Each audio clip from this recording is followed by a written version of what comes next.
तैयारी कोई भी हो, हीरो वही बनेगा जो जीरो से पढ़ेगा। जी मैं सही कह रहा हूँ। अगर आप राजस्थान में कोई भी कंपटीशन की एग्जाम की तैयारी कर रहे हो तो कक्षा 6 से लगाकर कक्षा 12 तक की कंप्लीट बुक आपको पढ़नी चाहिए। मैं एक जनरल टॉपिक की बात कर रहा हूं, जैसे मैं राजस्थान सामान्य अध्ययन की बात कर रहा हूं, तो ये एक सीरीज लेकर आ रहा हूं मैं, जिसमें कक्षा 6, कक्षा 7, कक्षा 8, कक्षा 9, कक्षा 10, 11 और 12 कंप्लीटली ही बुकें पढ़ाने वाला हूं। तो मैं सबसे पहले आज जो अपनी क्लास रहेगी वो रहेगी कक्षा 6 की एक महत्वपूर्ण क्लास। इस कक्षा 6 के अंदर जितने चैप्टर दे रखे हैं उन चैप्टर का मैंने अध्ययन करके और पढ़ाई करके उसके बाद जितने भी जो MCQ निकलते हैं वो प्रश्नोत्तरी शामिल कर दी है। इसके बाहर कक्षा 6 से कुछ भी नहीं जाने वाला है। प्यारे विद्यार्थियों, आप सोचेंगे कक्षा 6 में से भी क्वेश्चन आते हैं क्या? बिल्कुल। राजस्थान में राजस्थान की सभ्यता से लगाकर राजस्थान के भौगोलिक प्रदेश से लगाकर इसमें इतना सारा कंटेंट दे रखा है जो फर्स्ट ग्रेड एग्जाम तक पूछा गया है। तो तैयार हो जाइए, ये क्लास आपके लिए बहुत इंपॉर्टेंट रहने वाली है। मिलते हैं। ये यहाँ से क्वेश्चन आ रखा है, यानी कि मान के चलिए कक्षा 6 के अंदर आप सेकंड ग्रेड फर्स्ट ग्रेड जैसे एग्जाम के अंदर क्वेश्चन देखने को मिलेंगे। तो सर क्या हम इस बुक को पूरा रीड आउट करें क्या? आपको कंप्लीटली रीड आउट करने की आवश्यकता नहीं है। हेलो नमस्कार प्यारे विद्यार्थियों, ऑनलाइन सारथी यूट्यूब चैनल पर आपका स्वागत है। मैं आपका मित्र संपत राज। आप कैसे हैं? सभी स्वस्थ होंगे, मस्त होंगे। मैं अभी भी कहता हूं कि हीरो वही बनेगा जो जीरो से शुरुआत करेगा, जिसकी नींव मजबूत होगी वही सफलता की सीढ़ी पर चढ़ेगा। जी हाँ, मैं बात कर रहा हूँ। आप राजस्थान के कोई भी कंपटीशन की तैयारी कर रहे हो, चाहे आप राजस्थान में 4th ग्रेड की तैयारी कर रहे हो, आप राजस्थान में 3rd ग्रेड की, आप राजस्थान में 2nd ग्रेड या 1st ग्रेड, राजस्थान के ऐसे सभी विभिन्न एग्जाम के अंदर आपने देखा है कि कक्षा 6, कक्षा 7 के, कक्षा 8 के, कक्षा 9, कक्षा 10, 11 और 12 के भरपूर क्वेश्चन पूछे गए हैं। तो मैं एक सीरीज लेकर आ रहा हूं आपके बीच में, जिसमें से मैं कक्षा 6, कक्षा 7, कक्षा 8, कक्षा 9 और कक्षा 10, 11 और 12 की जो राजस्थान अध्ययन की जो बुक चल रही हैं वो कंप्लीटली आपको पढ़ाने वाला हूं। ये जो बुक रहेगी ये बुक आपके कंटिन्यू चलेगी। मैं कहता हूं कि आप राजस्थान में कोई भी प्रकार के कोई भी सेगमेंट की तैयारी करें तो इस बुक को आपको पढ़ना बहुत ज़रूरी है। ज़्यादा टाइम नहीं लगेगा। मैं ये नहीं कहता हूं कि आप बुक लेकर आए फिर अपना दिमाग लगाए ना। मैं जो जितना बता रहा हूं, जो क्लास जितने टाइम में कंप्लीट हो रही है, बस उस क्लास को देख लीजिएगा, 1 से 2 बार देख लीजिएगा। नोट्स बनाए तो अच्छी बात है, नहीं बनाए तो कम से कम उसको रीड आउट कर लीजिएगा। इनकी मैं PDF भी आपको शेयर कर दूंगा मेरे टेलीग्राम ग्रुप के अंदर, तो आप टेलीग्राम ग्रुप को भी ज्वाइन कीजिएगा। तो प्यारे विद्यार्थियों, सबसे पहले अपन बात करेंगे, ये जो बुक है इसकी PDF है टोटल ही, वो मैं आपको टेलीग्राम पर डालूंगा, क्योंकि ये सरकार की वेबसाइट पे भी नहीं दे रखी है। अभी जो मैं पुरानी वाली पढ़ा रहा हूँ, इन बुकों में खजाना बहुत ज़्यादा है। कोई भी प्रकार की तैयारी करें तो ये हमारे व्हाट्सएप नंबर हैं, आप हमारे व्हाट्सएप नंबर पर मैसेज कर सकते हो कि सर हम इसकी तैयारी कर रहे हैं। अब प्यारे विद्यार्थियों, मैं बात कर रहा हूँ आपके सामने। तो देखो, कक्षा 6 का अध्याय 1 है जिसका नाम है राजस्थान एक परिचय, ठीक है ना। ये QR कोड है, आप अगर स्कैन करेंगे तो सीधा इस बुक की साइड पे चले जाएंगे, ठीक है ना। अब मैं बात करता हूं इसका जो अध्याय 1 है, अध्याय 1 की बात करें, राजस्थान एक परिचय नाम दे रखा है। अब मैं पहली बात करूं तो एशिया विश्व का सबसे बड़ा महाद्वीप है, यहाँ से हजारों बार क्वेश्चन आ रखे हैं कॉम्पिटिशन एग्जाम के अंदर, ठीक है ना। हमारा देश 28 राज्य एवं 8 केंद्र शासित प्रदेशों का संघ है। सवाल आ रखा है, पहले 29 राज्य थे, अभी 28 राज्य हैं और 8 केंद्र शासित प्रदेशों का संघ है। इस प्रकार से आप कक्षा 6 से अपन बात करें तो 6 से ही हमारे एग्जाम में क्वेश्चन आ चुके हैं। जैसे भारत के लगभग 10.41% भाग पर राजस्थान फैला हुआ है। आप कल्पना कीजिए ये सवाल कितनी बार आया है। भारत के कुल क्षेत्रफल का राजस्थान का क्षेत्रफल कितना है? तो देखो ये सवाल यहाँ से आ रहा है, कक्षा 6 की बुक से आ रहा है। वर्तमान राजस्थान का स्वरूप सन 1948 से 1956 तक चली राज्य एकीकरण की प्रक्रिया फलस्वरूप सामने आया था, यानी कि पूर्णतः राजस्थान का एकीकरण 1956 के अंदर हुआ था। ये यहाँ से क्वेश्चन आ रखा है, यानी कि मान के चलिए कक्षा 6 के अंदर आप सेकंड ग्रेड फर्स्ट ग्रेड जैसे एग्जाम के अंदर क्वेश्चन देखने को मिलेंगे। तो सर क्या हम इस बुक को पूरा रीड आउट करें क्या? आपको कंप्लीटली रीड आउट करने की आवश्यकता नहीं है। बिल्कुल, भारत के मानचित्र को देखकर पता लगेगा कि ये जिस प्रकार से इनके आंसर आ रहे हैं, जिस प्रकार से ये मैप आ रहे हैं, पड़ोसी राज्यों के बारे में क्वेश्चन आ रहे हैं, अंतर्राष्ट्रीय सीमा, राजस्थान की स्थिति विस्तार के बारे में, जिले एवं संभाग के बारे में बहुत सारे क्वेश्चन दे रखे हैं। देखो ये संभावित पहले 7 संभाग थे, अभी वर्तमान के अंदर 10 संभाग हो गए हैं। तो अपन कंप्लीटली चर्चा करने वाले हैं। तो ये सारे मैंने रीड आउट कर लिए हैं। अब आपको क्या करना है, आपको केवल और केवल प्रश्न उत्तर देखने हैं। जैसे कक्षा 6 का जो चैप्टर फर्स्ट है उसके अंदर हमें टोटल ही 11 क्वेश्चन मिले हैं। उस 11 क्वेश्चन से सिंगल क्वेश्चन बाहर नहीं जाएगा और बार बार पूछे गए 11 क्वेश्चन मैं आपके सामने लेकर आया हूँ। ज़्यादा डिटेल्स में बात नहीं करेंगे, अपन सीधा क्वेश्चन के ऊपर जाएंगे और क्वेश्चन का आंसर क्या है उसके ऊपर दिमाग लगाना है, क्योंकि विद लाइन टू लाइन अपन यहाँ से क्वेश्चन उठा रहे हैं। बाकी के तो अपन राजस्थान जीके वगैरह पढ़ेंगे, उस समय बहुत सारी चर्चा करेंगे, एक साथ पढ़ेंगे। अभी अपन केवल आंसर के ऊपर देखेंगे कि इस टॉपिक से ये क्वेश्चन बने हैं और इसका आंसर ये है। पहले क्वेश्चन में आपके सामने शुरू करूँ, विश्व का सबसे बड़ा महाद्वीप कौन सा है? क्षेत्रफल की दृष्टि से पूछा गया है विश्व का सबसे बड़ा महाद्वीप, तो यहाँ पर हो जाएगा आपके एशिया महाद्वीप। एशिया महाद्वीप नंबर 1 पे हो गया। नंबर 2 हो गया आपके अफ्रीका महाद्वीप। नंबर 3 पे हो जाएगा आपके उत्तरी अमेरिका और नंबर 4 पे हो जाएगा आपके दक्षिणी अमेरिका। नंबर 5 पर हो जाएगा अंटार्कटिका, फिर हो जाएगा यूरोप और फिर हो जाएगा आपके ऑस्ट्रेलिया। क्या हो जाएगा? ऑस्ट्रेलिया। तो अंटार्कटिका ये हो जाएगा आपके नंबर 5 पे। इसके बाद आ जाएगा आपके यूरोप और यूरोप के बाद आपके अगला आ जाएगा ऑस्ट्रेलिया। कौन सा हो जाएगा भाई? ऑस्ट्रेलिया। ओके, तो ये 7 आपके महाद्वीप हैं। नंबर 1, 2, 3, 4, ये हो जाएगा आपके 5, 6 और ये हो जाएगा आपके 7। समझ में आ रहा है? नॉर्मल सा क्वेश्चन था, ज़्यादा गहरे में जाने की आवश्यकता नहीं है। अगले क्वेश्चन की मैं बात करूं इससे पहले देखो, अगर आप राजस्थान में कोई भी सेगमेंट की तैयारी कर रहे हो प्यारे विद्यार्थियों, तो देखो ये राजस्थान के जिला दर्शन मैंने कंप्लीटली पढ़ा रखे हैं अपने इसी ऑनलाइन सारथी यूट्यूब चैनल के प्लेटफॉर्म पर। आप नए वाले जिला दर्शन जरूर पढ़ना। पशु परिचर, सीईटी, बीएसटीसी, इन सभी के लिए राजस्थान की कला संस्कृति के वीडियो डाल रखे हैं। पशु परिचर के लिए सामाजिक अध्ययन के वीडियो डाल रखे हैं, बहुत ही महत्वपूर्ण प्रश्नोत्तरी हैं। उसके बाद भैंस की जो ये मतलब 2 भाग हैं पशुपालन का, वो हमने कंप्लीट करवा रखा है। ये जो मैं कक्षा 6, 7, 8, 9, 10 पढ़ा रहा हूँ, ये पशुपालन के लिए सामाजिक अध्ययन वाला मैटर है। सामाजिक अध्ययन मैटर अब आपको और कहीं से पढ़ने की आवश्यकता नहीं है। आ रही है ना बात समझ में? ओके, चलो इसके लिए और इसके अलावा हमने गणित, टोटली गणित की क्लास ले रखी है, गणित कंप्लीट पढ़ा रखी है, आप पढ़ सकते हो। सामान्य विज्ञान हमने पढ़ा रखा है और पशु रिपोर्ट वगैरह नवीनतम ये भी हमने कंप्लीट करवा रखा है, तो आप जरूर देखना है ना। भारत एशिया महाद्वीप के किस दिशा में है? अगला क्वेश्चन आया है, भारत एशिया महाद्वीप के किस दिशा में है? मान लेते हैं ये एशिया महाद्वीप है और आपके जो भारत का आएगा हिस्सा वो इधर आता है, ठीक है, इधर श्रीलंका वाला आ जाता है। तो अब मैं यहाँ से डिवाइड करूँ तो ये आपके कौन सी दिशा आ जाएगी? दक्षिण। तो भारत है वो एशिया महाद्वीप के बिल्कुल दक्षिण दिशा में स्थित है। कौन सी दिशा में स्थित है? दक्षिण दिशा के अंदर स्थित है। भारत एशिया महाद्वीप के कौन सी दिशा में स्थित है? दक्षिण दिशा में स्थित है। समझ में आ रहा है या नहीं आ रहा है आपको? जल्दी से आंसर कमेंट कीजिएगा। और समझने वाली बात ही क्या है, नॉर्मल सी चीज़ें है इसके अंदर, ठीक है ना। अगला क्वेश्चन आपके सामने है, ये यहाँ पर एशिया का मैप लगा रखा है। मैप से भी आप समझ सकते हो ये मैप क्या कह रहा है, देखिएगा।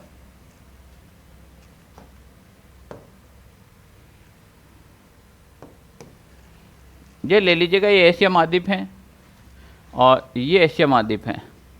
तो अब ये कौन सी दिशा हो गई? तो ये आपके दक्षिण दिशा हो गई। कौन सी हो गई? दक्षिण। क्लियर ना? एशिया महाद्वीप के भारत आ जाएगा दक्षिण दिशा में।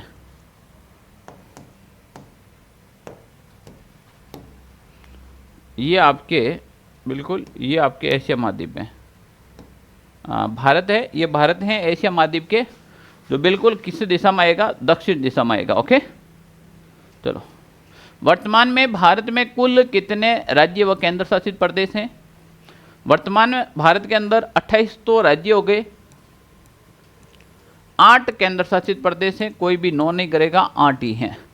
तो देखिए भाई 28 राज्य व 8 केंद्र शासित प्रदेश शामिल हैं, तो इसका जो राइट आंसर हो जाएगा वो 1 हो जाएगा। क्योंकि पहले 29 राज्य थे, तो जम्मू कश्मीर को 2019 के अंदर बीजेपी सरकार द्वारा जम्मू कश्मीर जो राज्य है उसका दर्जा समाप्त कर दिया। जम्मू कश्मीर को 2 भागों में तोड़ दिया और उसको वापस केंद्र शासित प्रदेश में कन्वर्ट कर दिया। आ रही है बात समझ में?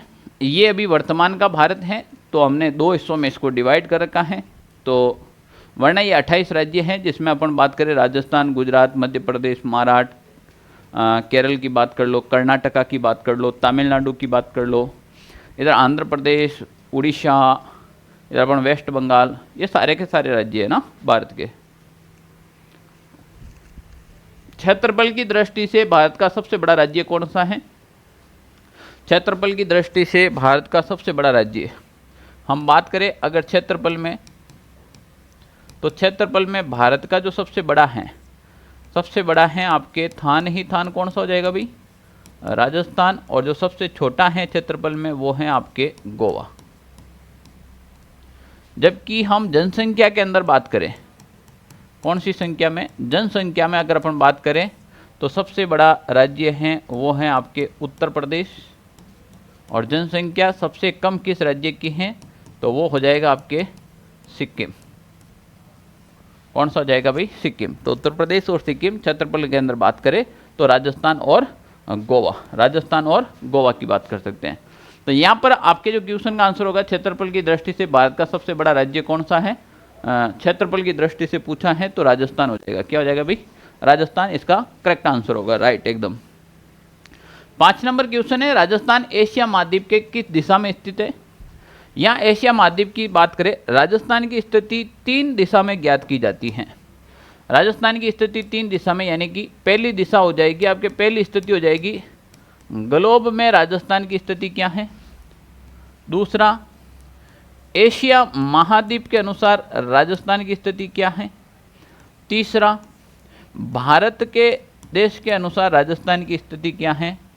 और चौथा होता है अक्षांश और देशांतर के अनुसार, और एक हो जाएगा सूर्य के सापेक्ष राजस्थान की स्थिति क्या है। हम यहाँ पर इन तीनों की बात करें तो मैं सबसे पहले आपके बात कर लूँ ग्लोब के अनुसार राजस्थान की स्थिति क्या होने वाली है। तो प्यारे विद्यार्थियों, ये मान लेते हैं आपके सामने क्या है? ग्लोब है। क्या है? ये आपके सामने ग्लोब हो गया।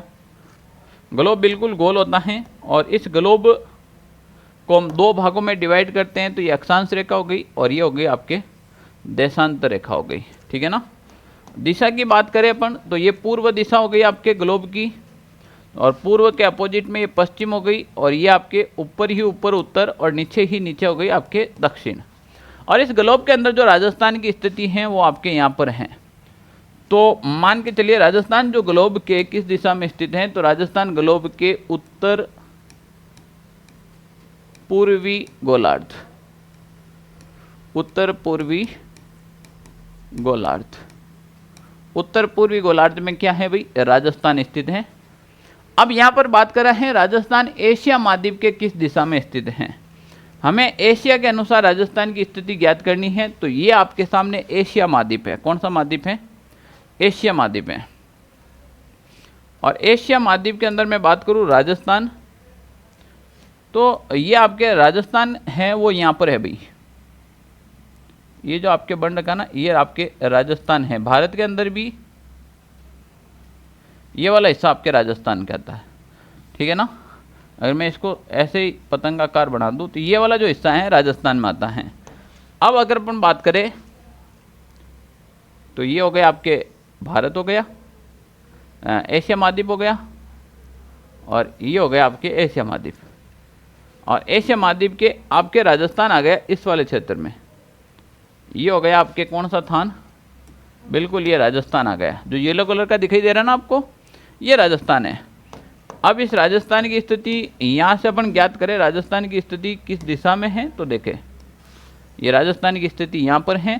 तो एशिया महाद्वीप के अनुसार जो राजस्थान की स्थिति हो जाएगी, एशिया महाद्वीप के अनुसार जो राजस्थान की स्थिति हो जाएगी वो हो जाएगी आपके दक्षिण पश्चिम एशिया।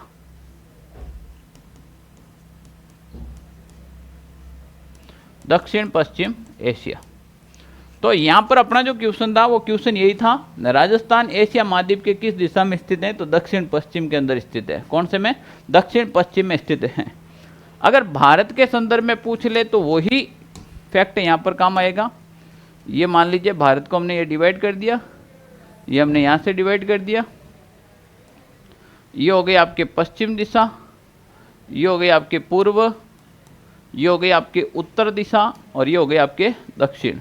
और इसमें जो आपके राजस्थान है वो ये वाला आपके राजस्थान हो गया।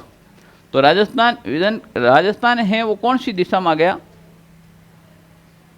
तो यहां से मैं बताऊं, ये रहा राजस्थान आपके। तो राजस्थान आ जाएगा उत्तर पश्चिम, उत्तर पश्चिम। भारत के अनुसार राजस्थान की स्थिति हो जाएगी उत्तर पश्चिम में, एशिया के अनुसार हो जाएगी दक्षिण पश्चिम में, और ग्लोब के अनुसार उत्तरी ग्लोब में। तो देखो भाई, ग्लोब के अनुसार अगर हमने यहाँ पर बात की है तो ग्लोब के अनुसार तो हो गई उत्तरी गोलार्ध में। एशिया के अनुसार पूछ ले तो ये रही आपके एशिया के अनुसार आ जाएगी, आपके एशिया के अनुसार आ जाएगी दक्षिण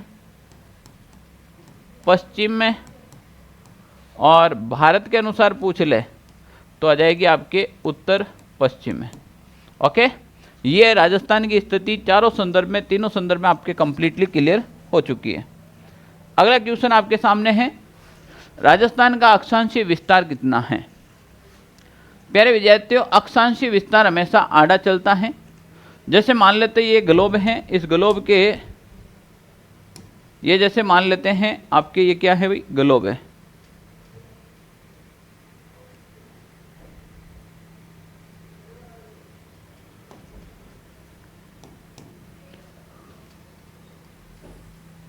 ग्लोब में जो भी आड़ी रेखा होगी वो आपके अक्षांश का काम करेगी। ये आड़ी रेखा होगी, ये किसका काम करेगी, अक्षांश का।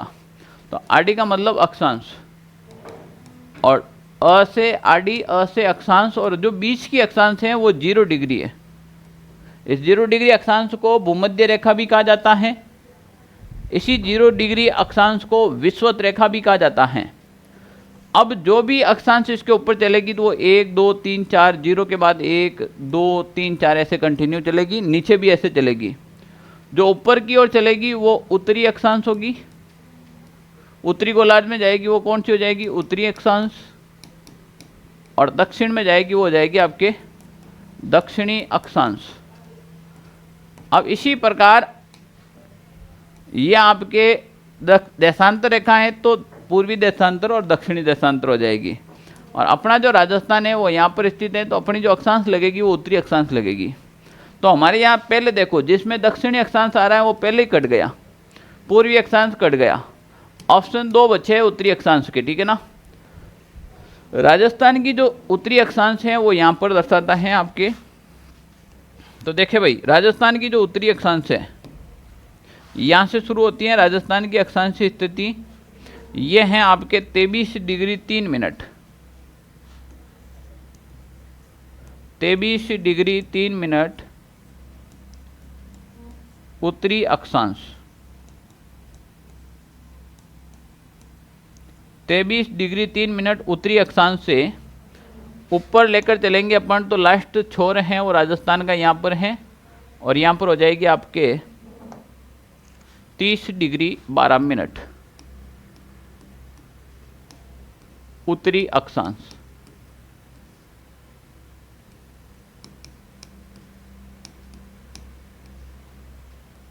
ओके, 30 डिग्री 12 मिनट उत्तरी अक्षांश, यानी कि ये हो गया आपके राजस्थान का अक्षांशीय विस्तार। ये क्या हो गया, आपके राजस्थान का अक्षांशीय विस्तार हो गया, ठीक है ना।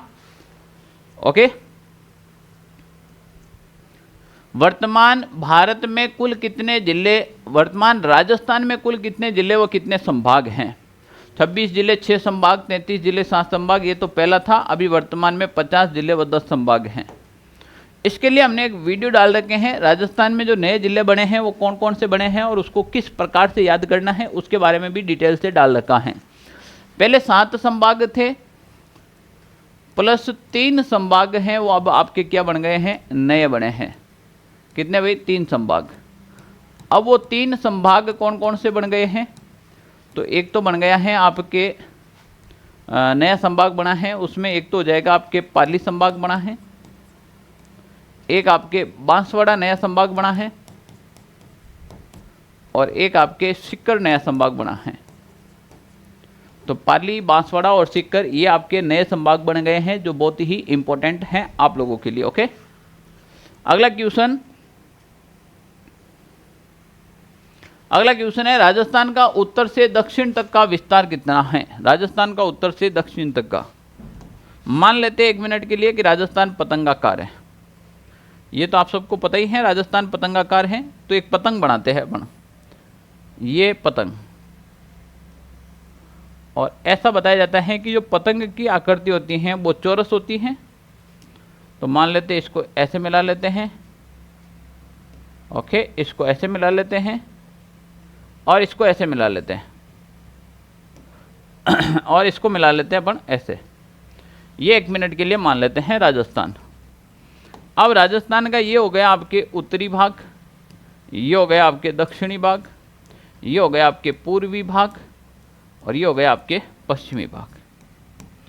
अब मैं यहाँ पर लंबाई और चौड़ाई की बात करूँ, आपके पूछा है राजस्थान का उत्तर से दक्षिण तक, यानी कि यहाँ से उत्तर से लगाकर दक्षिण तक आपके कितना हो जाएगा।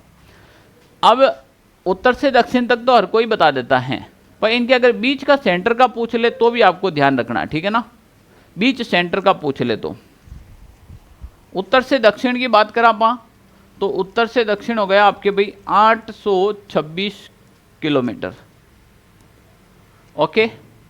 पूर्व से पश्चिम करे तो 869 किलोमीटर, ये इधर हो जाएगा, ये हो जाएगा आपके इधर वाला, ओके। विदन कभी आपको बीच वाला भी पूछ ले ऐसे कि ये जो राजस्थान है, मान लेते हैं राजस्थान की स्थिति पतंगाकार वैसे भी बता रखी है, तो ये मान ले राजस्थान है। तो राजस्थान के बीच वाली जो है, इधर की दूरी और इधर की दूरी भी पूछ ले आपको, तो भी ध्यान रखना है। तो ये हो गई आपके 850 किलोमीटर, कितनी हो जाएगी भाई, ये हो जाएगी आपके 850 किलोमीटर, और ये हो जाएगी आपके 784 किलोमीटर।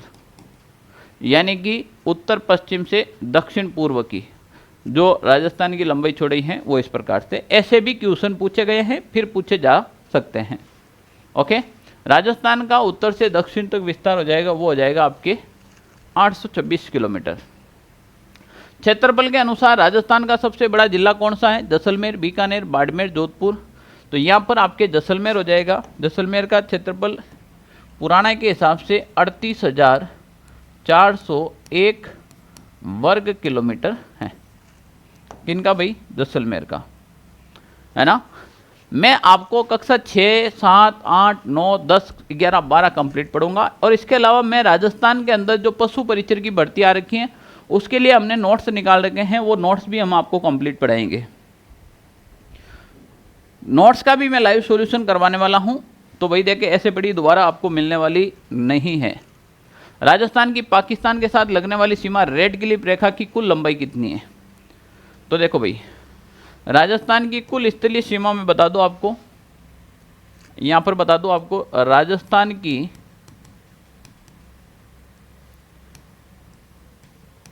कुल स्थलीय सीमा, राजस्थान की कुल स्थलीय सीमा, राजस्थान की जो कुल स्थलीय सीमा है वो है आपके 5,920 किलोमीटर। राजस्थान की कुल स्थलीय सीमा है वो 5,920 किलोमीटर, यानी कि राजस्थान के चारों तरफ की बात करें। अब राजस्थान की जो सीमा है वो दो प्रकार से डिवाइड कर रखी है हमने। दो प्रकार से कैसे हो जाएगी, एक हो जाएगी आपके अंतर्राष्ट्रीय सीमा, एक अंतर्राष्ट्रीय सीमा, और दूसरी हो जाएगी आपके अंतर्राज्यीय सीमा।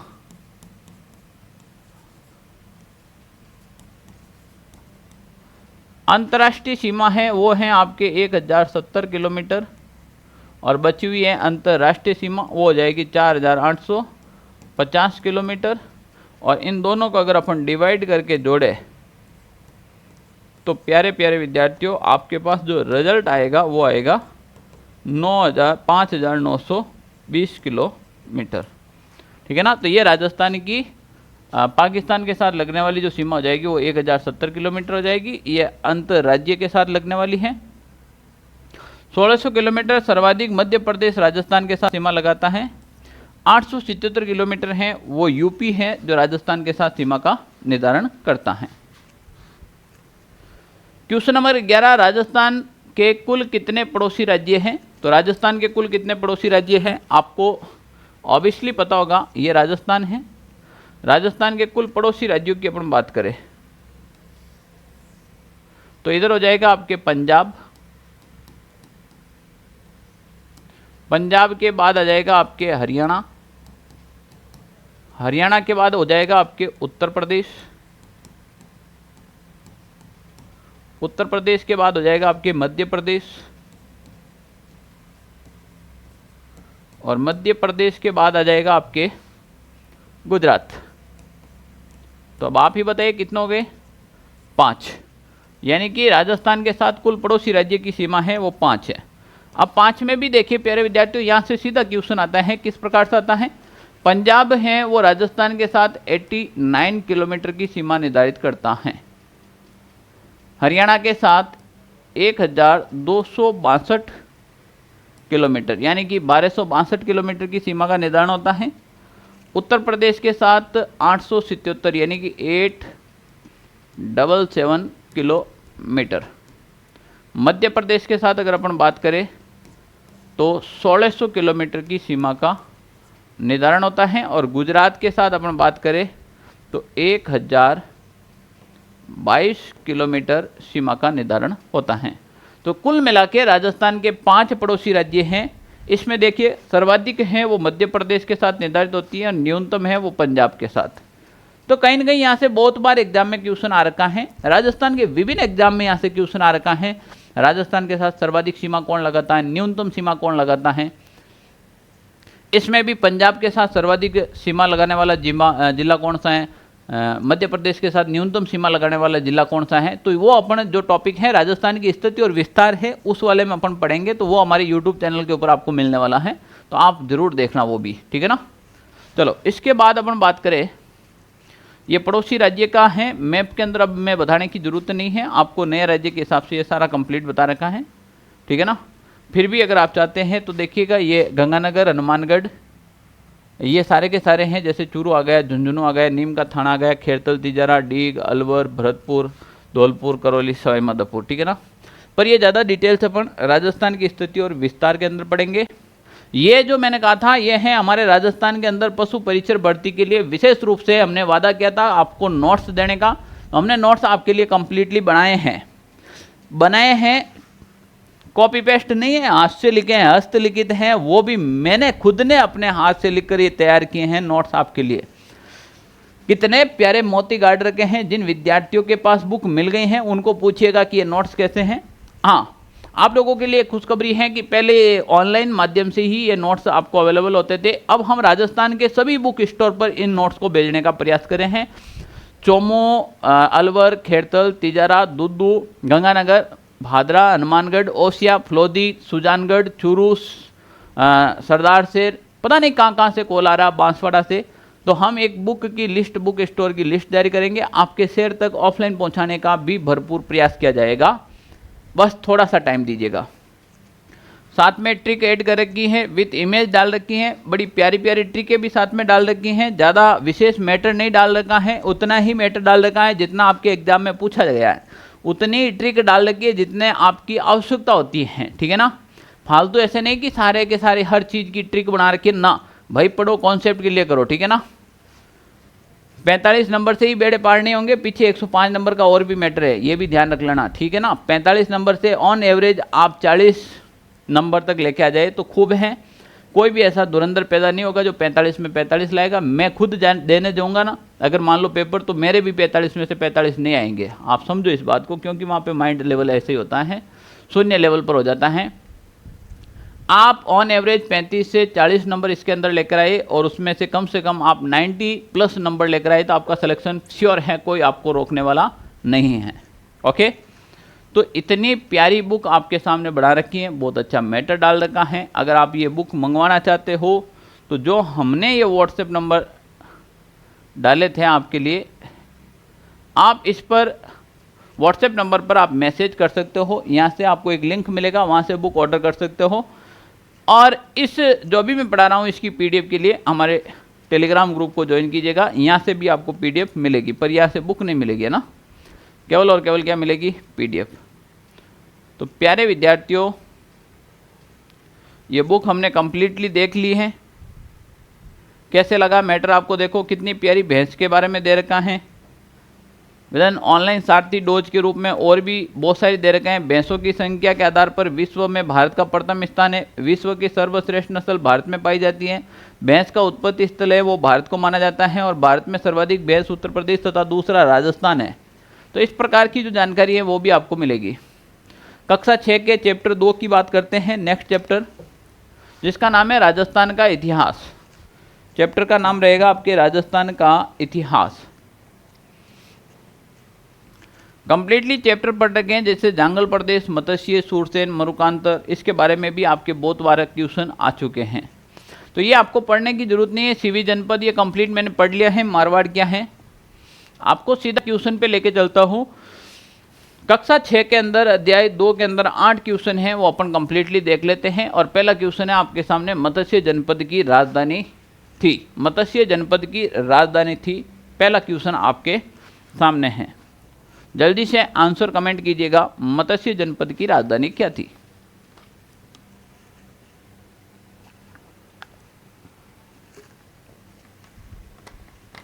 मैं जो कक्षा 6 से 12 तक का जो मैटर पढ़ा रहा हूं, आप लोगों को लग रहा है कि वास्तव में मैं आप लोगों के लिए अच्छी मेहनत कर रहा हूं, क्योंकि बच्चे पढ़ नहीं पाते हैं, मुझे पता है, और इसी कारण कहीं ना कहीं उनका सिलेक्शन रुक जाता है 1-1, 2-2 नंबर से।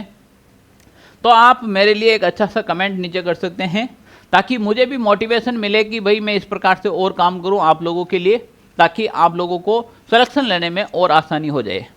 तो क्लास को लाइक भी कीजिएगा। आप लोगों के लाइक, शेयर और कमेंट के अंदर कोई भी प्रकार का इन्वेस्ट नहीं होता है। विद्यार्थी जीवन में कोई भी प्रकार का पैसा नहीं लगता है, पर आप लोगों के लिए जो हम लोग काम करते हैं, इससे हमें मोटिवेशन मिलता है काम करने के लिए, और अलग से ऊर्जा मिलती है कि यार बच्चे कितने अपन से जुड़े हुए हैं दिल से, तो इनके लिए काम करना पड़ेगा, ठीक है ना।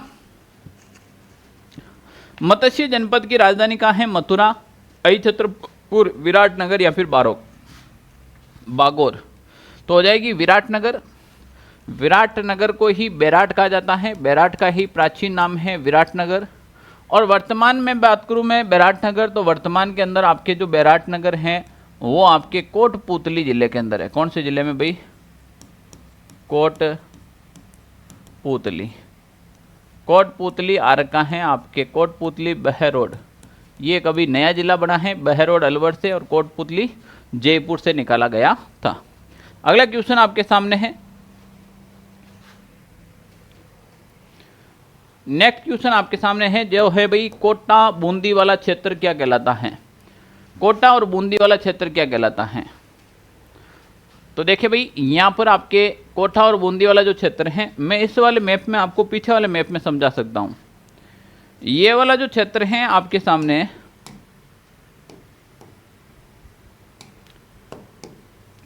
ये हो गया आपके कोटा जिला। ये जिला कौन सा हो गया भाई? कोटा। ये वाला दिख रहा है, ये आपके कोटा जिला है, और ये बूंदी जिला है। हो गया कोठा और बूंदी, कोठा बूंदी, ठीक है, ओके। इसके बाद में ये वाला जो जिला है आपके, ये झालावाड़ है, और ये है बारां। और ये जो कंप्लीट क्षेत्र है ये आपके कहलाता है भाई हाड़ौती क्षेत्र। कौन सा क्षेत्र कहलाता है? हाड़ौती। और सवाल यहाँ पर यही पूछा गया है। सवाल क्या पूछा गया है? ये देखो, सवाल ये था कोटा बूंदी वाला क्षेत्र क्या कहलाता है? तो हाड़ौती प्रदेश कहलाता है। इसके बाद सेकंड पूछा है जांगल प्रदेश। तो प्यारे विद्यार्थियों, अगर मैं जांगल प्रदेश की बात करूं, आपके ज़माने में, पुराने ज़माने में जांगल प्रदेश की मैं बात करूं,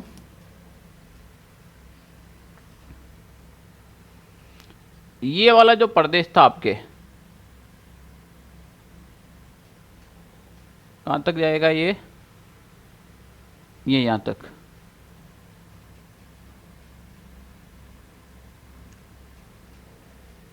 ये जांगल प्रदेश में आता था। कौन से प्रदेश में आता था भाई? ये कंप्लीटली ये किस में आता था? जांगल प्रदेश में। अब जांगल प्रदेश में कौन कौन सा भाग आता था वो समझे। तो देखो, इसमें आता था आपके एक तो बीकानेर, ये अनूपगढ़ वाला है ना, ये बीकानेर का पहला वाला क्षेत्र, ये बीकानेर आता था। इसमें ये जोधपुर वाला भाग आता था, तो जोधपुर को मैं थोड़ा अलग कलर कर दे सकता हूँ। ये ब्लू कलर वाला जोधपुर वाला भाग आता था। ये आपके नागौर वाला जो क्षेत्र होता था, ये नागौर इसमें कंप्लीट आता था। कुछ हैं वो आपके इसमें चूरू वाला भाग आता था, और इधर लो आपके सांबर क्षेत्र, जयपुर अजमेर के आसपास वाला ये प्रदेश, ये संपूर्ण प्रदेश हैं, ये जांगल प्रदेश के नाम से जाना जाता था।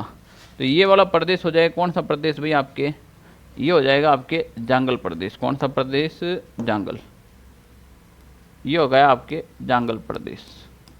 और जांगल प्रदेश की जो राजधानी थी वो अहिछत्रपुर को बनाई गई। किसको बनाई गई, अहिछत्रपुर को।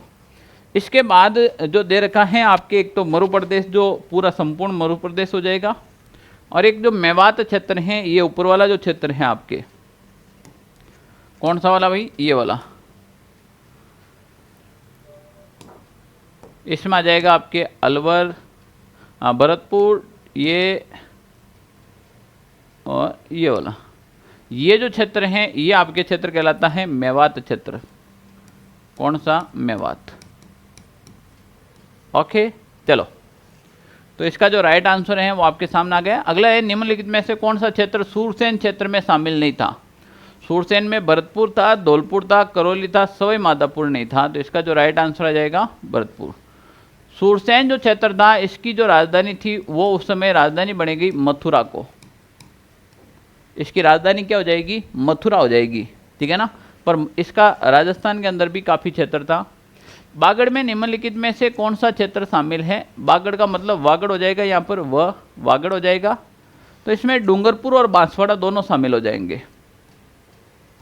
इसमें डूंगरपुर वाला भी क्षेत्र है। जैसे ये नीचे का जो दक्षिणी राजस्थान है, मान लेते हैं 1 मिनट के लिए, ये देखो राजस्थान का जो दक्षिणी नीचे वाला जो हिस्सा ना, ठीक है ना, इसके अंदर मान लेते 3 जिले अपने, ये इस प्रकार से।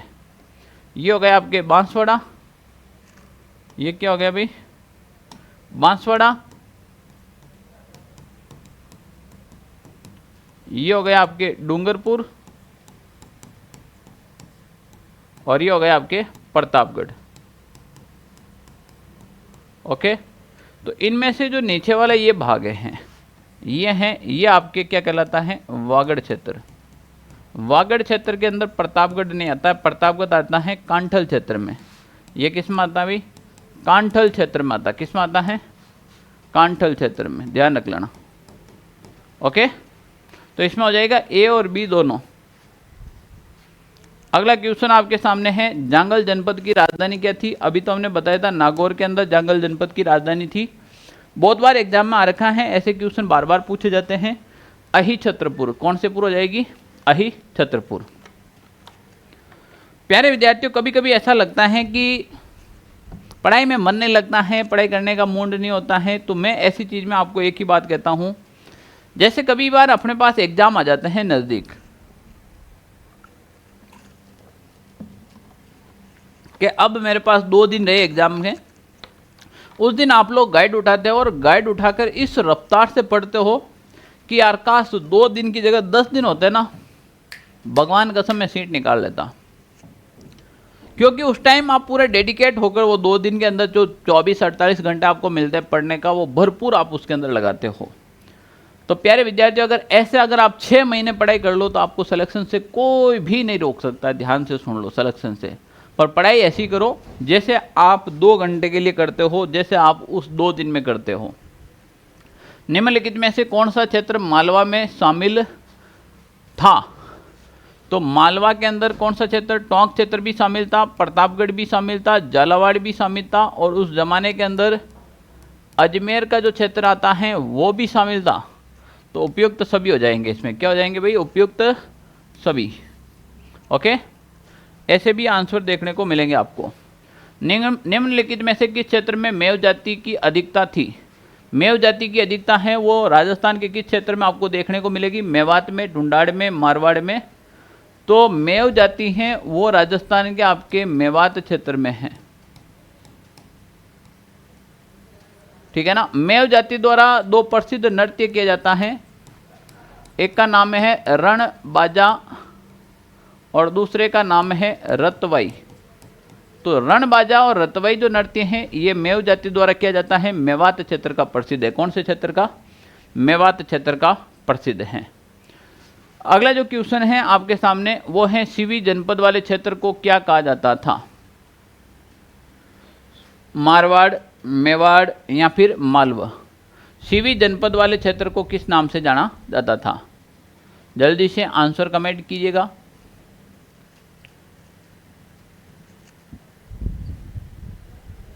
बिल्कुल, सीवी जनपद है वो आपके मेवाड़ क्षेत्र में था और सीवी जनपद की जो राजधानी थी वो मध्यमिका थी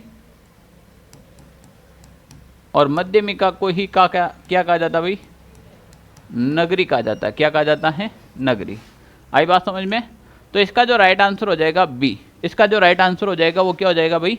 बी हो जाएगा। इसका जो राइट आंसर हो जाएगा वो क्या हो जाएगा?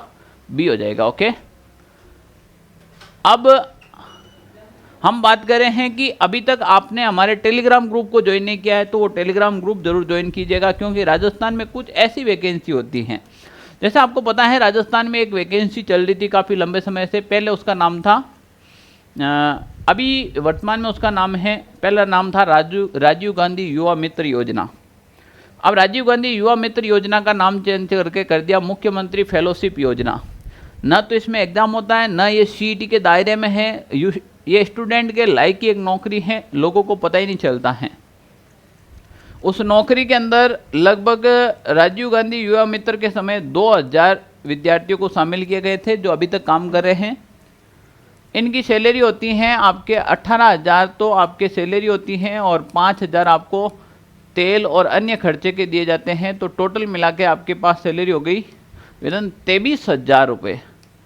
विद्यार्थी जीवन में अगर आपको 23,000 रुपये की आर्थिक संबलता मिल जाए, आर्थिक सहयोग मिल जाए, तो बताइए कितना सपोर्ट रहता है। काम वही करना है जो आपके पढ़ाई से रिलेटेड है। जैसे मान लीजिए क्या है इसमें काम होता है आपके सरकार की जो भी योजनाएं आती हैं वो योजनाएं आम जनता तक पहुंचाना है। काफ़ी बार ऐसी चीज़ें आपको मिलती नहीं हैं, तो ऐसी जो वैकेंसीज वगैरह आती हैं स्टूडेंट हित में जो वो हम डालते हैं ऑनलाइन सारथी टेलीग्राम ग्रुप के अंदर डालते हैं। तो आप कहीं ना कहीं इस ग्रुप को ज्वाइन कीजिएगा। आप कहीं ना कहीं इस ग्रुप को क्या कर दीजिएगा? ज्वाइन कर दीजिएगा, ताकि आप तक ये नोटिफिकेशन है, ऐसी इन्फॉर्मेशन है वो पहुंच जाए। और जो मैं अभी क्लास ले रहा हूँ इसकी पीडीएफ भी मिलेगी। आपने हमारे जो पशु परिचर के नोट्स अभी तक नहीं मंगवाए हैं तो मैं अभी भी कह रहा हूँ मंगवा लो मंगवा लो मंगवा लो। क्यों कह रहा हूँ भाई? थे कटी 10,000 कोर्स ले कटी थे 10,000 की कोचिंग करो, थे कटी मंदिर ऊपर जाओ, थे बटे 51 रुपया प्रसाद भी बोलाओ। हे दाता, हे मारा भैरू जी महाराज, मैं थारे 251 रुपया प्रसाद चढ़ूँ, थे मन हमके पशु परिचर में बेड़ो पार कर दो। थे 251 रुपया मंदिर में प्रसाद भी बोलना हो भगवान ने, थे 240 रुपया अठे भी चढ़ा दो। मैं थाने गारंटी दूँ, मैं थाने भरोसो दिलाऊँ कि थे 240 रुपया मारे माते दाव माते लगाओ प्रिंटिंग कॉस्ट माते, तो थानो सिलेक्शन रे मैं 100% में भागीदार बनूला। मैं 240 रुपया में 264 पेज री बुक, इन हांडे थाने पोस्टर, इन हांडे थाने मॉडल पेपर और उन्होंने लाइव सॉल्यूशन फ्री देवा। और बताओ क्या चाहे? फिर भी था के नौकरी नहीं मिले तो फच थे मान करो, फच आकर आप बात करा कि भाई नौकरी मिले तो क्यों नहीं मिले, हो सके कोई कमियां रह जाओ छोटी छोटी, तो ए कमियां बात आप कक्षा 6 बुक, कक्षा 7 बुक, कक्षा 8 बुक, कक्षा 9, कक्षा 10, 11, 12 सब क्लास आप यहाँ आती तो कंप्लीट पढ़ रही। आई बात समझ में? ये हमारी इंस्टाग्राम आईडी है, कभी आपका मन नहीं लगे तो आप यहाँ पर घूमकर आ सकते हो। यहाँ पर मैंने बहुत मोटिवेशन के, हंसी मजाक के काफ़ी ऐसे वीडियो डाल रखे हैं। फालतू चीज़ें देख दो, कम से कम यहाँ पढ़ो तो भी आपको मन लगेगा आपका पढ़ाई के अंदर। ओके, चैप्टर 2 के बाद चैप्टर 3 की बात कर रहे हैं, जिसमें इतिहास जानने के स्रोत हैं। इतिहास जानने के स्रोत कौन कौन से हैं तो वो देखें। ये सारे अभिलेख वगैरह हमने कम्प्लीटली पढ़ लिए हैं। मुद्राएं क्या होती है, सिक्के क्या होते हैं, आपको लेकर चलता हूँ मैं सीधे क्वेश्चन पे। इसमें 7 क्वेश्चन निकले अपने सामने। सबसे पहले ही पहला क्वेश्चन आया है आपके सामने, वंश भास्कर की रचना किसने की थी? दयालदास राठौड़ की ख्यात लिखी थी। सूर्यमल मिश्रण और श्यामल दास, कवि श्यामल दास ने वीर विनोद भी लिखी थी, आपको पता है। वंश भास्कर की रचना सूर्यमल मिश्रण ने की थी। इसके अलावा आपके वीर सत्यसई, सती रासो, बलवंत विलास, ये सारी रचनाएं सूर्यमल मिश्रण की थी। ये राजस्थान के राज्य कवि भी हैं सूर्यमल मिश्रण। राजस्थान के राज्य कवि राज्य कवि कौन से मल हो जाएंगे? सूर्यमल मिश्रण। आपको पता है राजस्थान के पशु, राजस्थान के पक्षी, राजस्थान के पुष्प, राजस्थान के वृक्ष, ये तो आपको पता ही है। इसके अलावा राजस्थान के बहुत सारे चीज़ें हैं, जैसे बताओ राजस्थान की राज्य सब्जी क्या है, राजस्थान के राज्य वाद्य यंत्र कौन सा है, राजस्थान का राज्य पेय पदार्थ कौन सा है, राजस्थान की राज्य रोटी क्या है, ऐसे भी क्वेश्चन आते हैं।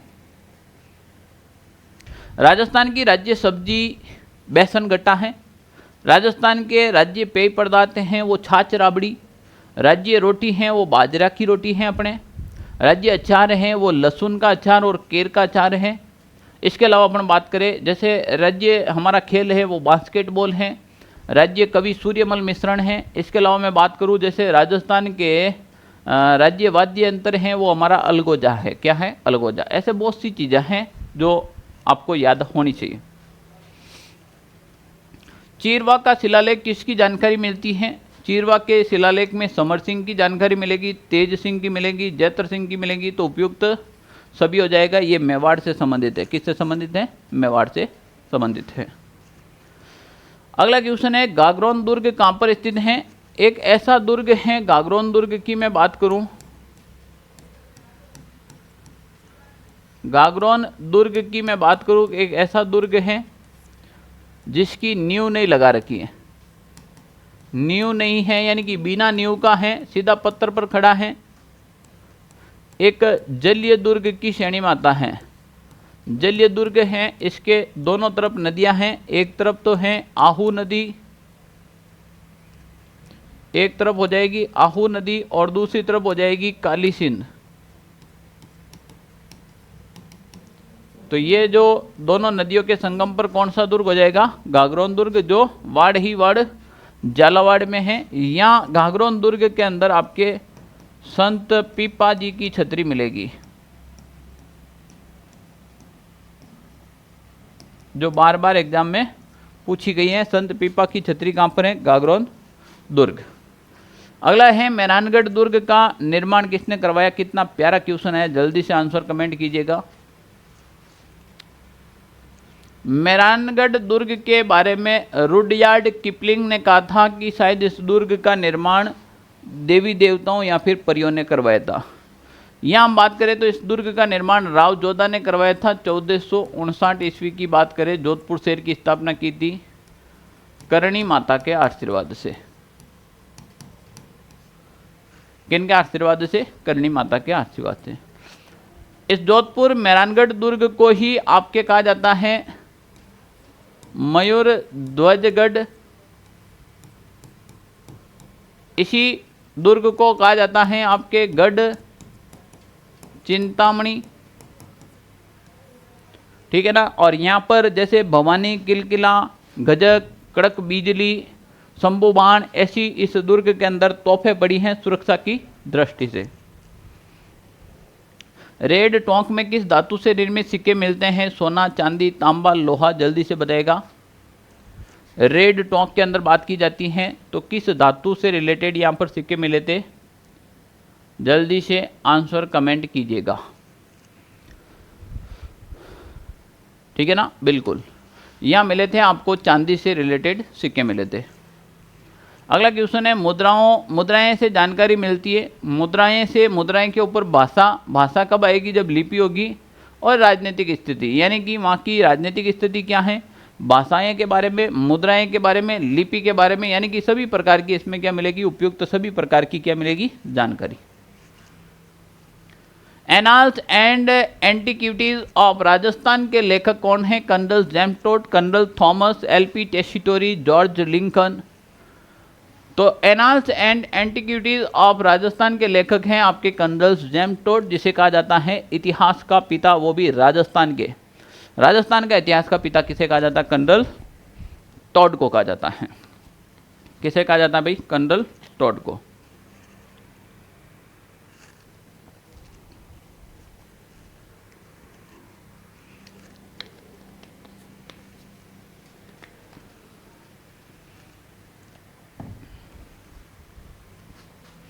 अगले क्वेश्चन की बात करें तो अध्याय 4 आ गया आपके सामने, राजस्थान में प्राचीन सभ्यता स्थल। कौन सा सभ्यता स्थल वर्तमान में कहाँ पर स्थित है राजस्थान के अंदर, इसके बारे में संपूर्ण डिटेल्स। तो ये टॉपिक आपको पढ़ने की आवश्यकता नहीं है, टॉपिक हमने कंप्लीटली पढ़ चुके हैं। कहाँ पे देखो, ये तांबे के उपकरण कहाँ पर मिले, तांबे की कुल्हाड़ी कहाँ मिली, तांबा का टुकड़ा कहाँ मिला, तांबे की छुरी कहाँ मिली, ऐसे सवाल आपके एग्जाम में पूछे जाते हैं। बालाथल सभ्यता ले लो, गणेश्वर सभ्यता ले लो, लिपि के बारे में ले लो, बेराट सभ्यता। तो अध्याय 4 के अंदर हमें राजस्थान की प्राचीन सभ्यता स्थल प्रश्न संख्या 9 हमें मिली। टोटली कुल इसमें 9 प्रश्न हमने निकाले हैं जो बार बार एग्जाम में पूछे गए हैं। उसमें पहले क्वेश्चन की बात करें, कालीबंगा में अमलानंद घोष ने कितने पुरा स्थलों की खोज की थी। अब यहाँ पर ये बुक के अंदर दे रखा था, ऐसे भी क्वेश्चन पूछे जा सकते हैं, 1 दर्जन, 2 दर्जन, 3 दर्जन या 5 दर्जन। तो यहाँ पर आपके 2 दर्जन यानी कि 12, 1 दर्जन में 12 होता है, 12 दूना यानी कि 24 लगभग स्थानों की खोज की थी अमलानंद घोष ने, वो कालीबंगा सभ्यता के अंदर। निम्नलिखित में से कौन सा कथन कालीबंगा सभ्यता के संदर्भ में असत्य है। राजस्थान में द्वेषवती और सरस्वती घग्गर नदी के किनारे स्थित है, बिल्कुल सही है। यहाँ उत्खनन बीबी लाल और बीके थापर के निर्देशन में हुआ था, बिल्कुल सही है। बस्ती के गंदे पानी की निकासी हेतु पत्थर की नाली, नहीं, लकड़ी की नाली का प्रयोग किया गया, लकड़ी की नाली। तो ये आपके क्या हो जाएगा, गलत हो जाएगा। तो राइट आंसर हो जाएगा आपके सी, खुदाई में कांस्य के दर्पण मिले थे, ये भी राइट था। तो इसका जो सी है वो असत्य है। कैसा है भाई, असत्य। ओके चलो, आघाटपुर और आड़ सभ्यता किस नदी के किनारे पर स्थित है। घग्गर नदी, चंबल नदी, लूणी नदी या फिर आहाड़ नदी। चंबल नदी तो है ही नहीं। घग्गर नदी के किनारे हो गई आपके कालीबंगा, घग्गर नदी के किनारे हो गई आपके पीलीबंगा, घग्गर नदी के किनारे हो गई आपके रंगमहल, यह सभ्यता है। लूणी नदी के किनारे हो गई आपके तिलवाड़ा सभ्यता, जो तिलवाड़ा वर्तमान के अंदर है आपके बालोतरा जिले में। आहाड़ नदी के किनारे कौन सी हो जाएगी, आघाटपुर सभ्यता। तो इसका जो राइट आंसर होगा वो 4 होगा। नेक्स्ट क्वेश्चन आपके सामने, निम्नलिखित में से किस प्राचीन सभ्यता से संयुक्त परिवार के साक्ष्य मिले थे। तो जहाँ पर संयुक्त परिवार के साक्ष्य मिलना, इसका मतलब कुछ न कुछ ऐसी चीज़ मिली होगी। तो बिल्कुल मिली है, तो बताइए कौन सी सभ्यता हो जाएगी। जल्दी से आंसर कमेंट कीजिएगा। काफ़ी बार पढ़ाई में मन नहीं लगता है, फिर भी आपको पढ़ना ही तो पड़ेगा, क्योंकि भाई पढ़ेंगे नहीं तो कैसे काम चलेगा, ठीक है ना। चलो अब हम बात करें, निम्नलिखित में से किस प्राचीन सभ्यता में संयुक्त परिवार, कालीबंगा, बेरहाट, आहाड़। तो आहाड़ के अंदर 6 चूल्हे के अवशेष मिले, और 6 चूल्हे का क्या करेगा, इसका होता है संयुक्त परिवार। तो संयुक्त परिवार की जानकारी मिलती है। यहाँ पर जो परिवार था वो आपके पितृसत्तात्मक परिवार मिलेगा।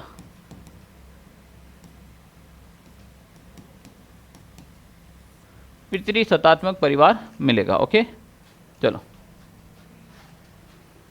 बालातल सभ्यता राजस्थान के किस जिले में स्थित है। प्रतापगढ़, जयपुर, उदयपुर या फिर चित्तौड़गढ़। बालातल सभ्यता की बात हुई। बालातल सभ्यता राजस्थान के किस जिले में स्थित है। बालातल सभ्यता है प्रतापगढ़, जयपुर, उदयपुर या फिर चित्तौड़गढ़। यहाँ पर उदयपुर के अंदर बालातल सभ्यता स्थित है। कहाँ पर है भाई, उदयपुर के अंदर। कौन सी सभ्यता, बालातल। ये आपको पीडीएफ के अंदर मिल जाएगा जब आप ऑनलाइन सारथी टेलीग्राम ग्रुप ज्वाइन करेंगे। तो राजस्थान के अंदर जो वर्तमान के अंदर जो सभ्यता है वो मैंने एक जगह पे डाल दी है नए जिले के अनुसार। जैसे अनूपगढ़ के अंदर बिजोर आ जाएगी, बरौर आ जाएगी, तरखान वाला डेरा आ जाएगा, ये आपके इधर आ जाएगी। बीकानेर में आ जाएगी सोंती, पुंगल, साबनिया, थेहेड़, डाडा थोरा, ये इधर आ जाएगी, ठीक है ना। सोनू, ओला, लोदरवा ये जैसलमेर के अंदर आ जाएगी। तो वर्तमान के हिसाब से हमने ये कहाँ पे डाल दिए हैं, सारे नए जिले के अनुसार हमने कंप्लीटली ही सभ्यता आपके डाल दी हैं। आप यहाँ से पढ़ सकते हो। तो ये मिल जाएगा आपको पीडीएफ के अंदर, ज़्यादा डिटेल्स में जाने की आवश्यकता नहीं है। गणेश्वर सभ्यता किस काल की है। ताम्र पाषाण काल, लोहिन काल या फिर कांस्यन काल। गणेश्वर सभ्यता को ताम्र युगीन सभ्यता की जननी भी कहा जाता है, अगर आपको पता हो। तो ये हो जाएगी आपके ताम्र पाषाण काल की हो जाएगी। क्योंकि इसे कहा जाता है ताम्र युगीन सभ्यता की जननी। ताम्र युगीन सभ्यता की क्या कहा जाता है? इसे जननी कहा जाता है। क्या कहा जाता है? जननी।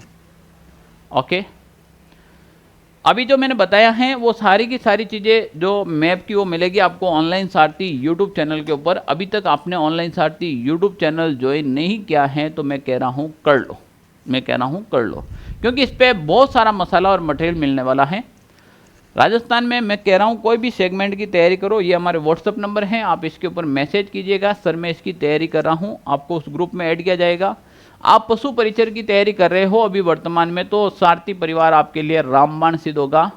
इसके अलावा राजस्थान की सभी वैकेंसियों में हम बहुत जल्द कदम रखने वाले हैं, जिसमें लैब असिस्टेंट है, सूचना सहायक हैं, पीटीआई हैं, फर्स्ट ग्रेड सेकेंड ग्रेड शिक्षक की सभी भर्तियाँ, सीईटी के अंदर भी हम फूंक फूंक पर दबा दबा कर अच्छे से कदम रखने वाले हैं। क्योंकि हम आएंगे फिर ऐसे नहीं आएंगे, ज़बरदस्त तरीके से आएंगे, आप लोग भी याद रखेंगे ना, मज़ा आएगा। बैराट सभ्यता से कितने पंचमार्क सिक्के मिले थे? बैराट सभ्यता से 8 पंचमार्क सिक्के मिले थे। बैराट सभ्यता वर्तमान के अंदर कौन से जिले के अंदर है? तो ध्यान रख लेना, कोटपुतली के अंदर है। कोटपुतली बहरोड, कोटपुतली बहरोड। ओके, मृद भांड बने होते हैं पत्थर, चांदी, मिट्टी या फिर तांबे के। पत्थर, चांदी, मिट्टी या फिर तांबे के। मृद भांड किसके बने होते हैं? ऑब्वियसली बातें हैं, मृद भांड हैं वो मिट्टी के बने होते हैं, ठीक है ना, तो यहां पर हो जाएगा मिट्टी। अशोक का भाबरू शिलालेख निम्न में से किस स्थल से प्राप्त हुआ है? बैराट, गणेश्वर, आहाड़ या फिर बालातल। बैराट, गणेश्वर, आहाड़ या फिर बालातल। अशोक का जो भाबरू शिलालेख है वो निम्न में से किस स्थल से प्राप्त हुआ था? ये हुआ था आपके बैराट सभ्यता से हुआ था। कहाँ से हुआ था? क्योंकि आहाड़ तो इधर आगे नीचे उदयपुर के अंदर बालाथर और गणेश्वर आगे आपके सिक्कर नीम का थाना, ठीक है ना। अध्याय 5 है, आज़ादी से पूर्व सरकार का स्वरूप कैसा था? ये आपके अध्याय 5 है।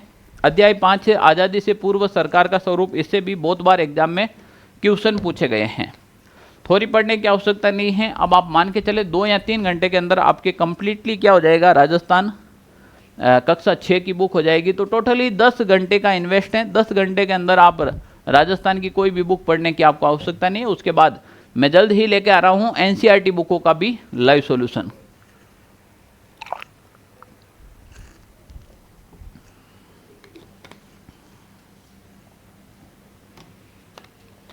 क्योंकि हम इसके बाद एनसीईआरटी बुकों की भी बात करेंगे, ठीक है ना। ये हमने कंप्लीट पढ़ लिया है। जैसे यहाँ से सवाल आते हैं, बख्शी क्या होता है?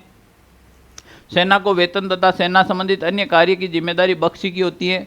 खंजाची का क्या काम होता है? आमदनी और खर्च के हिसाब को संतुलित रखना और बचत को सुरक्षित व राजकोष में वृद्धि करना, यह खंजाची का कार्य होता है। इस प्रकार से भी बहुत सारे आपके एग्जाम में क्वेश्चन देखने को मिलेंगे। तो अध्याय 5 आज़ादी से पूर्व सरकार के स्वरूप, प्रश्न संख्या 8 आपके सामने रहेगी। अब वो प्रश्न संख्या 8 में पहला क्वेश्चन आपके सामने, सेना को वेतन देने तथा सेना संबंधित अन्य कार्यों की जिम्मेदारी होती है। ये सवाल आ रखा है। ये सवाल पटवार, ग्राम सेवक, ऐसे बड़े बड़े एग्जाम में भी आपको देखने को मिलेंगे कक्षा 6 की बुक से, ठीक है ना। आई बात समझ में? तो यहाँ पर जब हमने पढ़ा था, ये देखिए, सेना को वेतन देना तथा सेना संबंधित अन्य कार्य बख्शी का कार्य होता है। किसका कार्य होता है भाई? बख्शी का कार्य होता है। तो इसका जो राइट आंसर हो जाएगा वो हो जाएगा आपके सी। क्या हो जाएगा? सी। नेक्स्ट क्वेश्चन है, भारत सरकार अधिनियम 1935 कब लागू किया गया? ये 1935 का जो अधिनियम है 1937 में लागू किया गया, वो भी 1 अप्रैल 1937 को। यानी कि भारत सरकार का जो अधिनियम है ये 1935 वाला, ये 1 अप्रैल 1937 को लागू किया गया, ठीक है ना। चलो,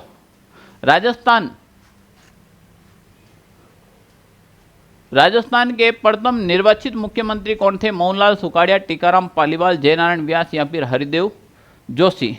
यहाँ पर प्रथम निर्वाचित मुख्यमंत्री की बात करें तो टीकाराम पालीवाल हो जाएगा। सर्वाधिक कार्यकाल था मोहनलाल सुखाड़िया को, जिसे आधुनिक राजस्थान के निर्माता भी कहा जाता है। हरदेव जोशी के समय संभागीय व्यवस्था को पुनः लागू की गई और मोहनलाल सुखाड़िया के समय वो समाप्त की गई थी। राजस्थान में प्रथम विधानसभा चुनाव कब हुआ था? 1950, 56, 49 या फिर 52। राजस्थान के अंदर प्रथम विधानसभा चुनाव था वो 1952 के अंदर हुआ था, 1952 के अंदर। भारत का प्रथम वायसरॉय किसे नियुक्त किया गया था? Lord Canning, Warren Hastings, lord Cornwallis, sir Alured Clarke. तो इसमें से जो राइट आंसर है वो क्या है? जल्दी से आप आंसर कमेंट कीजिएगा। ऐसे ऐसे सवाल हैं वो कक्षा 6 की बुक में दे रखे हैं जो आप सोच भी नहीं सकते हो, ठीक है ना। तो क्या हो जाएगा इसके अंदर? बिल्कुल लॉर्ड कैनिंग हो जाएगा। क्या हो जाएगा भाई? लॉर्ड कैनिंग हो जाएगा। बंगाल का जो प्रथम गवर्नर जनरल नियुक्त किया गया था ना, वो वॉरेन हेस्टिंग्स को किया गया था। वो बंगाल का था। कहाँ का था? बंगाल का था, ठीक है ना। ओके, नेक्स्ट क्वेश्चन आपके सामने आ रहा है, मनसबदारी क्या है? राजपूतकालीन प्रशासनिक प्रणाली थी, मुगल काल में प्रशासनिक प्रणाली थी, प्राचीन काल में प्रशासनिक या ब्रिटिश काल की थी। तो ये मनसबदारी की जो प्रथा है ये मुगल काल से चली आ रही है। तो यहाँ पर आपके जो राइट आंसर होगा वो मुगल काल में प्रशासनिक प्रणाली हो जाएगी मनसबदारी के बारे में। क्लियर ना? नेक्स्ट क्वेश्चन है, राज्य की सबसे छोटी इकाई क्या होती है? एक राज्य की सबसे छोटी इकाई छोटी से छोटी क्या हो सकती है? परिवार तो हो नहीं सकती है। तो परिवार के अलावा आपके पास 3 ऑप्शन और बचे हैं। तो ग्राम होती है, और ग्राम के बाद आपके तहसील आती है, और तहसील के बाद आपके तहसील को ही ब्लॉक कह सकते हैं, और ब्लॉक के बाद आ जाएगी आपके जिला स्तर की कार्रवाई होगी। तो यहाँ पर जो राइट आंसर हो जाएगा वो ग्राम लेवल की हो जाएगी। भारत के प्रशासन का सीधा नियंत्रण इंग्लैंड के ताज के नियंत्रण में कब चला गया? क्योंकि पहले ईस्ट इंडिया कंपनी राज करती थी, तो यहाँ पर हमारा जो ये पूरा शासन था वो ईस्ट इंडिया कंपनी के पास था, और फिर ब्रिटिश सरकार ने अपने हाथ में ले लिया था। ब्रिटिश सरकार ने ये अपने हाथ में कब लिया था? तो ये लिया था आपके 1857 की क्रांति के बाद। ओके, कक्षा 6 का 6 नंबर जो आपके चैप्टर हैं राजस्थान का भौगोलिक स्वरूप, बहुत ही बढ़िया है। राजस्थान का भौगोलिक स्वरूप इसमें कंप्लीटली हमने पढ़ चुका है। ये देखो कितना प्यारा राजस्थान का भौगोलिक स्वरूप है, वो आपके यहाँ कक्षा 6 की बुक में दे रखा है। आप सोच भी नहीं सकते हो इतना मैटर इसमें दे रखा है। आपके कौन सी बुक में दे रखा है भाई? 6 की बुक में दे रखा है। कौन सी बुक में? जो अपनी कल्पना से बिल्कुल परे हैं, ठीक है ना। तो छठा जो चैप्टर रहेगा आपके राजस्थान का भौतिक स्वरूप, और राजस्थान के भौतिक स्वरूप को अपन शुरुआत करते हैं। तो देखो भाई 56 का मैदान सब आ जाएंगे यहाँ पे, ये इस प्रकार से, ठीक है ना। अब इसमें से क्वेश्चन क्या क्या निकलते हैं अगर उसके ऊपर अपन फोकस करें तो देखो भाई कक्षा 6 का अध्याय 6 का राजस्थान भौतिक स्वरूप, इसमें 9 प्रश्नों की संख्या, कितने? 9 प्रश्नों की संख्या है। राजस्थान को कितने भौतिक भागों में बांटा गया है? अभी इसका जिक्र हमने पहला कर चुके हैं। राजस्थान के अंदर 5 भौतिक भाग थे, 5 भौतिक भाग मैंने बनाए भी थे, उसकी सीमाएं भी लिखी थी। अगला क्वेश्चन आ जाएगा आपके सामने, राजस्थान के थार मरुस्थल में राज्य के कितने प्रतिशत जनसंख्या निवास करती है?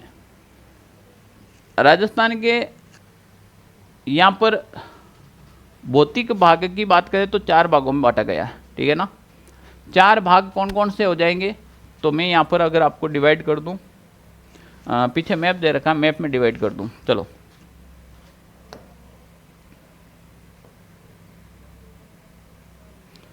एक भाग हो गया आपके ये वाला,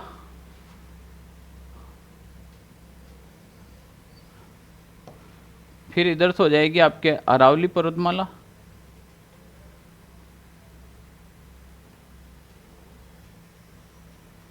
और ये हो जाएगा आपके हाड़ौती का पठार, ठीक है। अब इसके अंदर अगर मैं पेंट कर दूं तो ये लो, ये हो गया आपके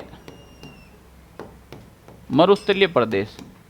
भौतिक प्रदेश के अंदर ये कौन सा प्रदेश हो गया? आपके मरुस्थलीय प्रदेश हो गया। और ये हो गया आपके अरावली प्रदेश, ये आपके कौन सा? अरावली प्रदेश हो गया, ये वाला अरावली प्रदेश हो गया। ये आपके हो गया उत्तर पूर्वी मैदानी भाग, ये आपके उत्तर पूर्वी मैदानी भाग वाला हिस्सा हो गया। अब उत्तर पूर्वी मैदानी भाग के अंदर नीचे डूंगरपुर बांसवाड़ा वाला भी क्षेत्र आता है। और ये हो गया आपके हाड़ौती का पठार। कौन सा पठार हो गया भाई? हाड़ौती का पठार। ये इस प्रकार से, तो ये राजस्थान के 4 भौगोलिक भाग हो गए। कितने हो गए? 4। अब देखो इसमें सबसे ज़्यादा भी भाग आपको यही दिखाई दे रहा होगा, ठीक है ना। तो राजस्थान के भौतिक भाग 4 हो गए, ये चारों भाग हो गए। अब मरुस्थल, यहां पर बात करें अगर अपन मरुस्थल की, तो एक तो हो गया आपके मरुस्थलीय प्रदेश,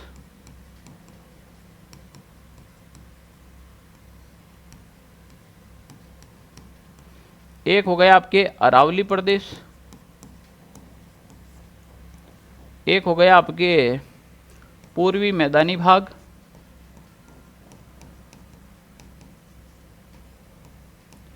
एक हो गया आपके दक्षिण पूर्वी पठारी प्रदेश या फिर हाड़ौती का पठार।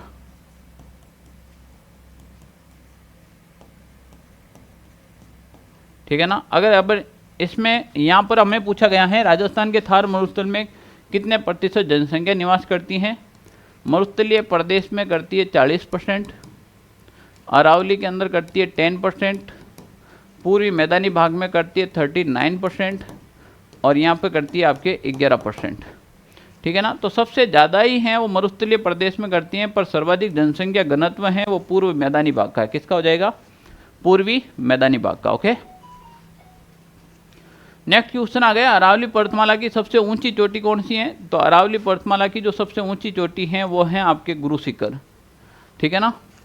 अगर अरावली पर्वतमाला की ऊंची चोटियों की अपन बात करें तो यहाँ से अपन बात कर सकते हैं, ज़्यादा डिटेल्स में नहीं जाएंगे पर ऊपर ऊपर से बता दें अगर आपको तो।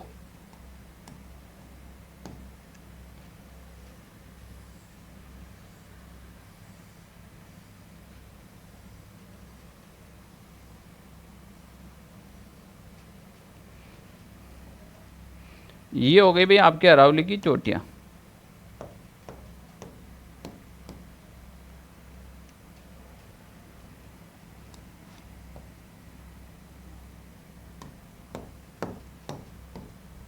ओके, अरावली की चोटियों की मैं बात करूं, ये हो गए आपके गुरु शिखर, ये हो गए आपके शेर,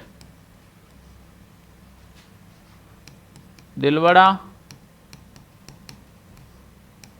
जरगा, अचलगढ़। ये हैं आपके ऊंचाई के हिसाब से अरावली का क्रम हो जाएगा। तो यहाँ सबसे ऊंची हो गई वो कौन सी हो गई? आपके गुरु शिखर हो गई। कौन सी हो गई भाई? गुरु शिखर। अभी मैंने बताया है ऑनलाइन सारथी के बारे में, अभी तक आपने ज्वाइन नहीं किया है तो ऑनलाइन सारथी ये टेलीग्राम ग्रुप जरूर ज्वाइन कीजिएगा। क्योंकि आपको ये वाली जो अभी मैं पढ़ा रहा हूँ कक्षा 6 की जो PDF है आपको इसी टेलीग्राम पे मिलने वाली है। ये हमारे व्हाट्सएप नंबर हैं, इस पर आप मैसेज कर दीजिएगा। अगर अभी तक आपने पशु परिचर के हमारे नोट्स नहीं मंगवाए हैं तो अभी आप ऑर्डर कर दीजिएगा, तुरंत ही आपको मिल जाएगा, है ना। निम्नलिखित में से कौन सा भौतिक प्रदेश राजस्थान में स्थित नहीं है? अरावली बिल्कुल है, पूरी मैदानी भाग, थार का मरुस्थल, हिमालय नहीं है। हिमालय राजस्थान में स्थित नहीं है। अरावली पर्वतमाला की कुल लंबाई कितनी है?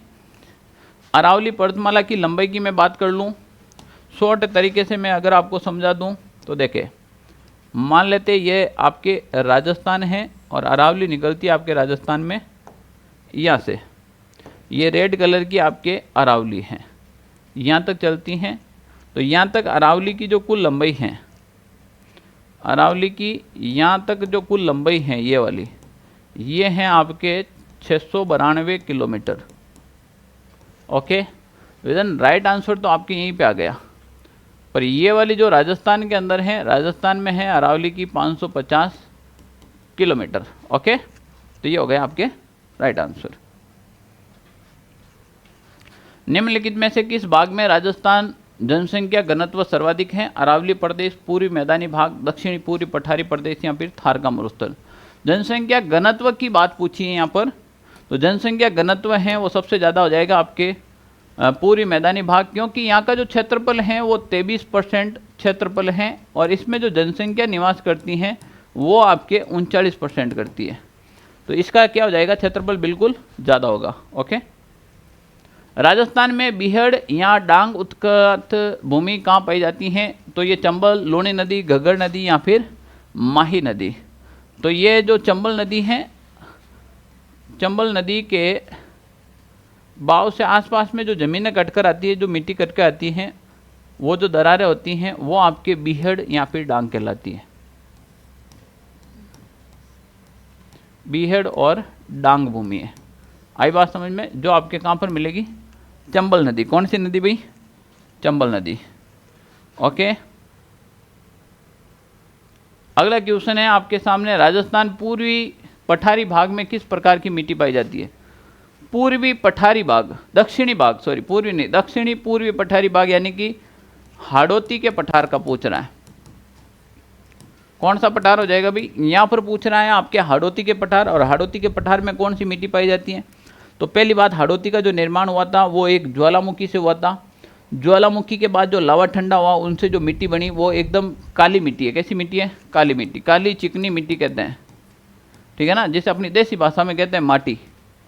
ओके, अगला क्वेश्चन है, राजस्थान को जलवायु के आधार पर कितने भागों में विभाजित किया गया है? ठीक है ना, राजस्थान को जलवायु के आधार पर कितने भागों में विभाजित किया गया है? भौतिक आधार पर तो कितने भागों में बांटा गया है वो आपको ही पता है, 4 भागों में।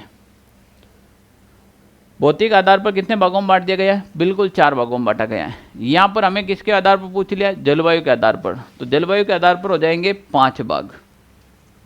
जलवायु के आधार पर कितने भाग हो जाएंगे? 5 भाग हो जाएंगे। अगला जो चैप्टर आएगा कक्षा 6 का अपने, वो चैप्टर है आपके कक्षा 6 का ही अध्याय 7 की बात करें अपन। राजस्थान कक्षा 6 के जो अध्याय 7 हैं, 7 भी बहुत ही महत्वपूर्ण आपके अध्याय रहने वाला है।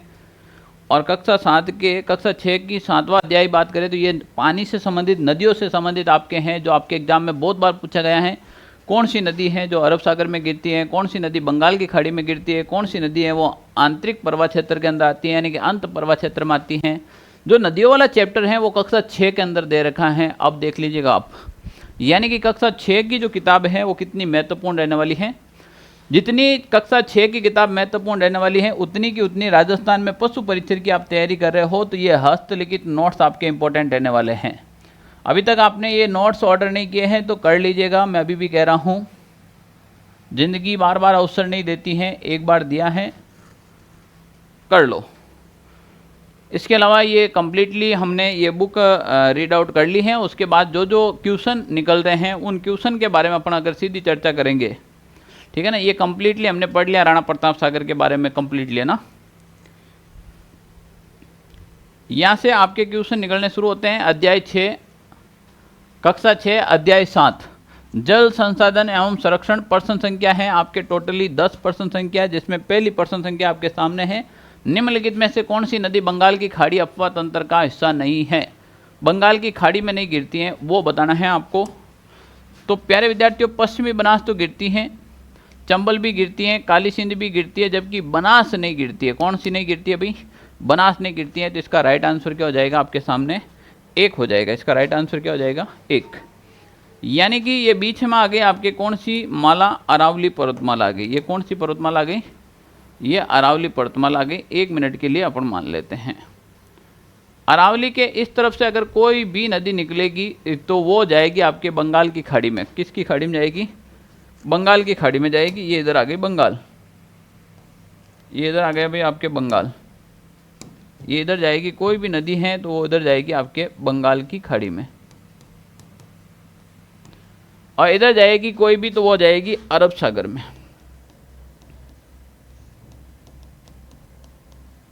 अब अरब सागर में कौन कौन सी नदियां जा रही हैं तो वो देखें आप। अरब सागर में एक नदी जा रही है आपके लूणी। कौन सी नदी जा रही है भाई? लूणी। लूणी नदी अरब सागर में जाएगी। लूणी के बाद यहाँ से एक जाएगी बनास नदी, एक जाएगी आपके साबरमती नदी, और एक जाएगी आपके माही नदी, है ना। कुल मिला के अपन बात करें तो अरब सागर की जो नदियां हैं उसमें से एक तो है लूणी, एक है माही, एक है पश्चिमी बनास और एक है आपके साबरमती। ये जो नदियां हैं ये कौन से सागर में जाएगी? अरब सागर में, ठीक है ना। यहाँ कह रहा है निम्नलिखित बंगाल की खाड़ी अपवा तंत्र का हिस्सा नहीं है, तो यहाँ पर बनास तो है भाई, बनास है, पश्चिमी बनास नहीं है। कौन सी नहीं है? पश्चिमी बनास। इस भूल को वापस आप भी सुधार कर लेना, क्योंकि बनास और पश्चिमी बनास जल्दबाजी में ना करें, जैसे अभी मेरे से गलती हुई वो आपसे भी एग्जाम में हो सकती है। तो यहाँ पर हो जाएगी आपके पश्चिमी बनास होगी, क्या होगी? पश्चिमी बनास राइट होगा, ठीक है ना। तो ये आपके सारी की सारी नदियां हैं जो अरब सागरीय नदियां हैं। निम्न में से कौन सी नदी आंतरिक पर्वत तंत्र की नदी है? गग्गर, कांतली, पार्वती, शाबी। आंतरिक पर्वत तंत्र की नहीं है तो पार्वती नहीं है। कौन सी नहीं है भाई? पार्वती। पार्वती नदी है वो आपके चंबल में जाती हैं और बंगाल की खाड़ी की हो जाएगी। ओके, आंतरिक पर्वत क्षेत्र की नदियों की मैं यहाँ पर बात करूँ तो कुछ नदियाँ हैं जो बता देता हूँ आपको। इधर से एक नदी आती है वो गग्गर नदी है आपके, इधर एक नदी आती है कांकनई, इधर से एक नदी आती है कांतली नदी, इधर से नदी आती है आपके एक जयपुर के आसपास में साबी, इधर आती है एक बाणगंगा। ये जो नदियां हैं ये अंतःप्रभा क्षेत्र के अंदर आती है। कौन से क्षेत्र में आती है? अंतःप्रभा क्षेत्र में। राजस्थान की सबसे लंबी और वर्ष वर्ष बहने वाली नदी कौन सी है? सबसे लंबी भी होनी चाहिए और हमेशा चलती हैं, साल भर 12 मास चलती हैं, वो नदी कौन सी है उसके बारे में बताना है। 12 मासी नदी राजस्थान के अंदर एक तो आप चंबल ले सकते हो और दूसरी ले सकते हो आप कौन सी भाई? बनास ले सकते हो। कौन सी ले सकते हो? बनास, ठीक है ना। तो यहाँ पर आपकी हो जाएगी चंबल, बनास, माही।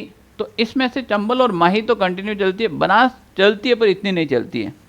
तो वर्ष भर चलने वाली दो ही नदियां हैं राजस्थान के अंदर, एक हो जाएगी आपके चंबल और दूसरी हो जाएगी आपके माही। इन दोनों में सबसे लंबी है वो चंबल है। कौन सी है? चंबल। तो राइट आंसर हो जाएगा आपके चंबल।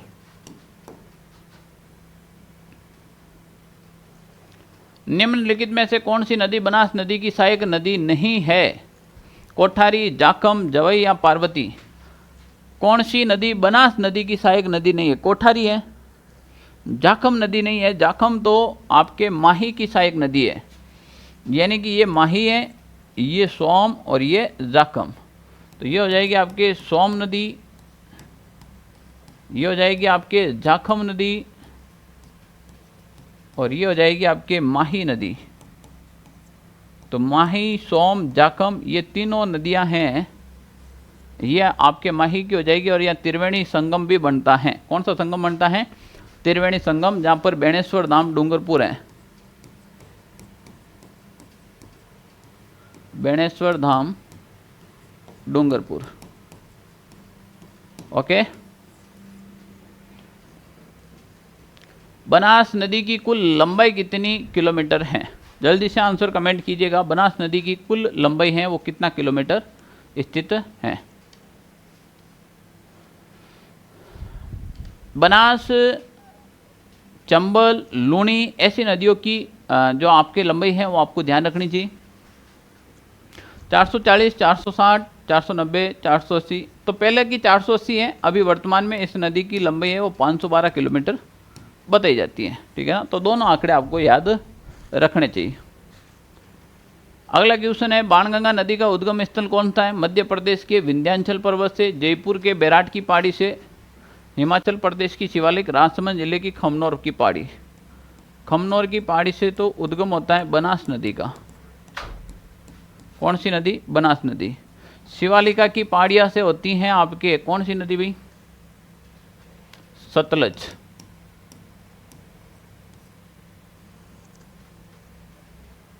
या फिर घग्गर नदी भी कह सकते आप। इधर आ जाएगा, शिवालिका की पहाड़ियां से उद्गम हो जाती है आपके घग्गर नदी, ठीक है ना, कालका माता। विंध्याचल पर्वत इधर से आपके निकलती हैं, वो निकलती हैं आपके चंबल नदी, ठीक है ना। जयपुर के बैराट की पहाड़ियों से वो निकलेगी आपके बाणगंगा। तो राइट आंसर हो जाएगा जयपुर की पहाड़ियाँ, बैराट। चंबल परियोजना में गांधी सागर बांध कहाँ पर स्थित है? इसके ऐसे ट्रिक याद कर सकते हो आप। कि पानी की गरज कोटे में, पानी की गरज कहाँ पर है? कोटा में। तो ग से हो जाएगा गांधी सागर बांध, र से राणा प्रताप सागर, ज से जवाहर सागर और को से कोटा बैराज। ये सभी ये 3 बांध हैं आपके राजस्थान में, ये बांध हैं आपके मध्य प्रदेश यानी कि एमपी के अंदर। सवाल क्या पूछ रहा है? चंबल परियोजना में गांधी सागर बांध कहां पर स्थित है? तो ये मध्य प्रदेश के मंदसौर के अंदर है, मध्य प्रदेश। ओके, क्योंकि गांधी सागर वो है आपके एमपी के अंदर। ओके, बिशुलपुर परियोजना से राजस्थान के कौन से जिले में पेयजल की आपूर्ति की जाती है? बिशुलपुर से जयपुर को पानी मिलता है, अजमेर को मिलता है, टोंक को मिलता है। उपयुक्त सभी जिले हैं जिनको पानी की मिलता है। राजस्थान की सबसे बड़ी पेयजल परियोजना है वो बिशुलपुर बांध की परियोजना है, ध्यान रख लेना। सबसे बड़ी पेयजल परियोजना राजस्थान की सबसे बड़ी कौन सी परियोजना? पेयजल परियोजना कौन से बांध की हो जाएगी? बिशुलपुर बांध की। निम्नलिखित में से कौन सी झील खारे पानी की है? कोलायत, लूणकरणसर, गढ़सीसर या फिर सिलीसेट। कोलायत झील आपके बीकानेर के अंदर है जो मीठे पानी की है। लूणकरणसर झील ये भी बीकानेर के अंदर है, पर ये झील है वो खारे पानी की है। गढ़सीसर झील है वो आपके जैसलमेर जिले के अंदर है और मीठे पानी की है। सिलीसेट झील अलवर जिले में है और वो भी मीठे पानी की है। कैसे पानी की भाई? मीठे पानी की। ओके, माही बजाज सागर परियोजना कहाँ विकसित की गई है? माही बजाज सागर बांध परियोजना है राजस्थान का सबसे लंबा बांध है कोई, तो वो माही बजाज सागर बांध है। 3901 किलोमीटर, 3109 किलोमीटर यानी कि 3109 किलोमीटर, किलोमीटर नहीं सर, मीटर लंबा है। माही बजाज सागर बांध परियोजना है वो बांसवाड़ा में, बांसवाड़ा जिले में है। ये परियोजना 2 राज्यों की संयुक्त परियोजना है, एक राजस्थान की और गुजरात की। 45-55 का रेशियो है इसके अंदर। अब भाई चैप्टर कक्षा 6 का 7 कंप्लीट हो गया। चैप्टर 8 है आपके सामने, वो चैप्टर है आजीविका के प्रमुख स्रोत। आजीविका के प्रमुख स्रोत में अपन कृषि ले लो, इसमें मानसून वगैरह सब आएगा। रबी की फसल, खरीफ की फसल कौन सी है, जायद की फसल कौन सी है, वो सारी चीज़ें राजस्थान के कृषि के बारे में कंप्लीटली इसके अंदर आपके आ जाएगा। राजस्थान के पालतू पशु के बारे में है, राजस्थान में खनन आ गया। तो अध्याय 8 के अंदर आपके आजीविका के प्रमुख साधन, और इसके अंदर हमें टोटल क्वेश्चन मिले हैं वो 11। वो पहला क्वेश्चन आपके सामने है, निम्नलिखित में से कौन सी फसल खरीफ की नहीं है? निम्नलिखित में से कौन सी फसल खरीफ की नहीं है? तो देखो, पहले तो फसलें 3 प्रकार की होती हैं। एक फसल होगी आपके खरीफ की फसल, एक होगी रबी की और एक होगी जायद की फसल। यहाँ पर पूछा है निम्नलिखित में से कौन सी फसल खरीफ की नहीं है। तो देखो भाई, कपास तो है इसमें, मूंगफली भी है, गन्ना भी है, चना नहीं है। ओके, निम्न में से कौन सी फसल जायद की नहीं है? जायद की है तो खरबूजा, तरबूज, ककड़ी और जो सब्जियां आती हैं ये सब की सब कौन सी हो जाएगी? जायद की हो जाएगी। देश में सरसों का सर्वाधिक उत्पादन कहाँ होता है? यूपी, गुजरात, राजस्थान। तो देश में सबसे ज़्यादा जो सरसों है वो आपके थान कहाँ पे होती है भाई? राजस्थान के अंदर होती है। कहाँ पे होती है? राजस्थान के अंदर, ठीक है ना। तो इसमें हो जाएगा आपके राजस्थान। सरसों अनुसंधान केंद्र है ना वो सेवर भरतपुर के अंदर, ध्यान रख लेना। सरसों अनुसंधान केंद्र। राजस्थान में कितने प्रतिशत फसली क्षेत्र में सिंचाई की सुविधा उपलब्ध है? अब ये पुराने आंकड़े हैं, आपको अभी नए आंकड़े के अनुसार पढ़ने पड़ेंगे। तो देखो काफ़ी बार किताब पढ़ते हो ना, तो ऐसे आंकड़े को पढ़ने की आवश्यकता नहीं है, क्योंकि नए अपडेटेड आंकड़े जो इकोनॉमिक्स के आधार पर आते हैं वो पढ़ने चाहिए। राजस्थान में कौन सा जिला गेहूं उत्पादन में प्रथम स्थान है? अब ये भी कक्षा 6 में दे रखा है, मान लो गंगानगर दे रखा है, पर अभी आपको ऐसे नहीं पढ़ना है। आर्थिक समीक्षा, इकोनॉमिक्स सर्वे के जो आंकड़े आते हैं उनके अनुसार आपको ये सारे टॉपिक पढ़ने चाहिए। राजस्थान में भारत का लगभग कितना प्रतिशत पशुधन पाया जाता है? वैसे 11.27% है, फिर भी नए आंकड़े के अनुसार आपको क्या रहना चाहिए? अपडेट रहना चाहिए। पशुपालन की दृष्टि से राजस्थान का देश में कौन सा स्थान है? तो ये जो चीज़ें आती हैं ये सारे पशुधन रिपोर्ट के अनुसार आती हैं। हमेशा ध्यान रखें, आप ऐसी चीज़ों के अंदर हमेशा अपडेटेड रहना चाहिए, ठीक है ना? ओके। वैसे फिलहाल तो इसका दूसरा स्थान हो जाएगा। कौन सा हो जाएगा? दूसरा। राजस्थान की 20वीं पशुगणना 2019 के अनुसार कौन से पशुओं की संख्या में वृद्धि हुई है? वृद्धि हुई थी एक तो गाय में और एक हुई थी भैंस में, बाकी के सब में कमी हुई थी। गाय और भैंस के अंदर तो क्या हुई थी भाई? वृद्धि हुई थी, बाकी के सब में क्या हो गई थी? कमी हो गई थी। ओके। राजस्थान में लगभग कितने प्रकार के खनिजों का खनन होता है? तो लगभग भाई 57-58 यानी कि 82 प्रकार के खनिज पाए जाते हैं, जिसमें से लगभग 58 प्रकार के खनिजों का अभी वर्तमान में उत्पादन हो रहा है। ओके, नए आंकड़ों के अनुसार। तो अभी इसमें लगभग 57 दे रखा है, 67 दे रखा है, तो नए आंकड़े के अनुसार तो ये हो रहा है। निम्न में से किस खनिज के उत्पादन में राजस्थान का एकाधिकार है?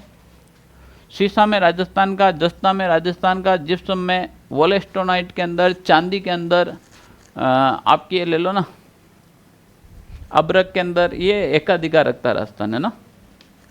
ओके। मरुस्थलीय राजस्थान में सर्वाधिक बोया जाने वाला खाद्यान्न कौन सा है? बाजरा। मरुस्थल में सबसे ज़्यादा कौन सी फसल बोई जाती है भाई? बाजरा की फसल बोई जाती है। कौन सी फसल? बाजरा की। तो जैसे ऐसे कुछ टॉपिक होते हैं जो अपडेट करने होते हैं, उसमें ज़्यादा जो नए अपडेटेड आंकड़े हैं उनको आपको ध्यान में रखकर मेरे हिसाब से पढ़ना चाहिए। जब मैं राजस्थान की ज्योग्राफी पढ़ूंगा तो ऑलरेडी ये सारी चीज़ें अपडेट करके फिर ही आपको पढ़ाऊंगा और क्लास लूँगा। अगला 9 नंबर चैप्टर, राजस्थान में आधारभूत सेवाएं।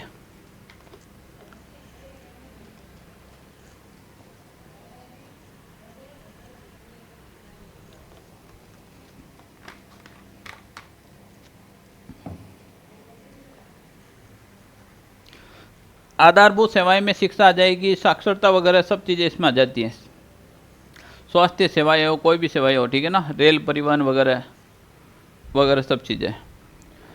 इससे पहले प्यारे विद्यार्थियों, अभी तक आपने हमारे पशु परिचर के नोट्स नहीं मंगवाए हैं तो मैं अभी भी कह रहा हूँ, मौका है, मंगवा लो पशु परिचर के नोट्स।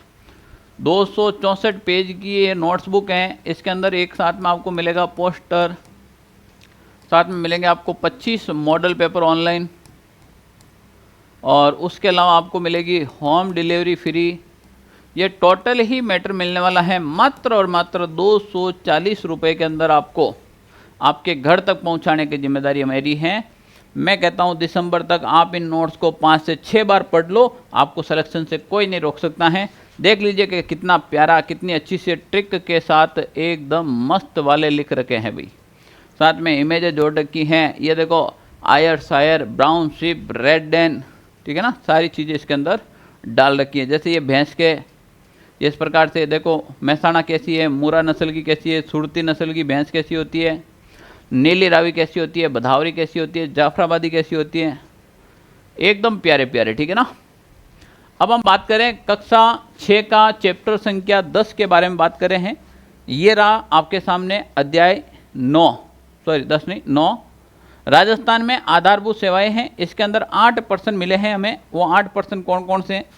तो पहला क्वेश्चन आपके सामने है, वर्ष 2011 की जनगणना के अनुसार राजस्थान में साक्षरता कितने परसेंट थी? तो आपके ये पॉइंट हो जाएगा 66.11% है वो राजस्थान के अंदर साक्षरता थी। इसमें से ये जो हैं आपके सामने ये पुरुष साक्षरता हैं, और ये हैं ये आपके सामने महिला साक्षरता हैं। ओके, 79 पुरुष हो जाएगी और 52 हो जाएगी महिला की साक्षरता। राजस्थान राज्य परिवहन निगम की स्थापना कब हुई थी? आप मान के चलिए ये सवाल बहुत बार एग्जाम में पूछा गया, बहुत बार। यानी कि रोडवेज की स्थापना कब हुई थी, राजस्थान राज्य परिवहन निगम की स्थापना कब हुई थी? 1964 के अंदर हुई थी, बहुत बार एग्जाम में आया था। वीडियो प्री के अंदर भी ये देखने को मिलेगा, 1 अक्टूबर 1964 को। ओके, 1 अक्टूबर 1964 को। देखो यहाँ पर 64 के भी 2 ऑप्शन दे रखा है, मार्च दे रखा है, अक्टूबर दे रखा है, अक्टूबर में होगा। राजस्थान में सड़कों की सर्वाधिक लंबाई कौन से जिले में है? जोधपुर, जैसलमेर, बाड़मेर या फिर बीकानेर के अंदर? तो भाई यहाँ पर सड़कों की जो सबसे ज़्यादा लंबाई है वो जोधपुर जिले के अंदर है, ध्यान रख लेना। कौन से जिले में हो जाएगी? जोधपुर जिले में। अब भारतमाला प्रोजेक्ट होने के बाद आंकड़े काफ़ी चेंज हो गए, पर फिलहाल की कंडीशन में जोधपुर जिला हो जाएगा। क्या हो जाएगा? जोधपुर जिला हो जाएगा। ओके। 108 निःशुल्क आपातकालीन सेवाएं संबंधित हैं। 108 कब फोन करते भाई आप? शिक्षा के क्षेत्र में, स्वास्थ्य या संचार या बैंक? 108 यानी कि एम्बुलेंस को कॉल करो। किसको कॉल करो भाई? एम्बुलेंस को कॉल करो। यानी कि ये स्वास्थ्य के क्षेत्र में दी जाने वाली सेवाएं हैं जो 108 निःशुल्क आपातकालीन सेवाएं हैं ना। राजस्थान में पहली रेलगाड़ी कब चली थी? 1875, 1874, 1874 या फिर 1875। यहाँ पर आपके मंथ का फर्क दे रखा है। मंथ कौन सा हो जाएगा? मार्च अप्रैल का अलग अलग प्रकार का जो मंथ दे रखा है उसके अकॉर्डिंग आपको बताना है। तो राजस्थान के अंदर प्रथम रेलगाड़ी की पूछी यहाँ पर, ठीक है ना। तो वो आपके 1874 के अंदर हुई थी, पर हुई कब? मार्च या अप्रैल? तो अप्रैल के अंदर हुई थी। कब हुई थी भाई? अप्रैल के अंदर। ओके, तो यहाँ आ जाएगी अप्रैल 1874। राजस्थान में शिक्षा का अधिकार अधिनियम द्वारा कितने वर्ष के बच्चों को निःशुल्क एवं अनिवार्य शिक्षा प्रदान की जाती है? तो वो हैं आपके 6 से 14 तक के बच्चों को निःशुल्क एवं अनिवार्य शिक्षा देना जरूरी हो गया, ठीक है ना। 6 से 14 वर्ष आयु हो गई, 6 से 14 वर्ष की आयु यहाँ पर डिसाइड की गई। राजस्थान की जनता के स्वास्थ्य कल्याण के लिए कितनी जनसंख्या पर एक प्राथमिक स्वास्थ्य केंद्र खोला जाता है? यानी कि जो गांवों के अंदर जो स्वास्थ्य केंद्र खोले जाते हैं आपके, वो कितनी पॉपुलेशन पर खोले जाते हैं? 1000, 30,000, 1 लाख, 10,000 ऐसे पूछा जाता है। काफ़ी बार ऐसे क्वेश्चन आ भी जाए तो 30,000 जनसंख्या पर एक स्वास्थ्य केंद्र खोलना बहुत ही जरूरी है। कितनी? 30,000। ओके, समझ में आ रहा कि नहीं आ रहा है? नेक्स्ट क्वेश्चन आपके आ गया चैप्टर संख्या 10, लोक संस्कृति एवं लोक कला। बहुत ही इंपॉर्टेंट चैप्टर है। इस चैप्टर से तो बहुत बार क्वेश्चन आपके एग्जाम में देखने को हमें मिले हैं।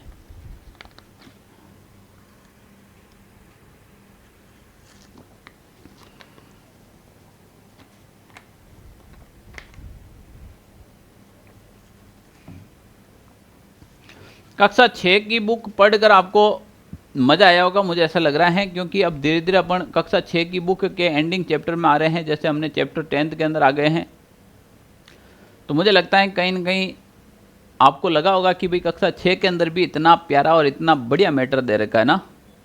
तो आप सोच लीजिएगा कि कक्षा 6, 7, 8, 9, 10, 11, 12 अपन कंप्लीट पढ़ेंगे तो कितना अच्छा मैटर हमारे पास कलेक्शन के रूप में हो जाएगा। तो अब हम यहाँ पर बात कर रहे हैं, तो ये देखिए भाई, दाल बाटी चूरमा, खाओ बेटा चूरमा, गेवर, चूरमा, ये राजस्थान के है भाई। राजस्थान की राज्य मिठाई क्या है? अभी आपको पूछ ले पता ही नहीं होगा, गेवर है। राजस्थान की राज्य मिठाई क्या है? गेवर। राजस्थान का राज्य भोज है वो है दाल बाटी चूरमा।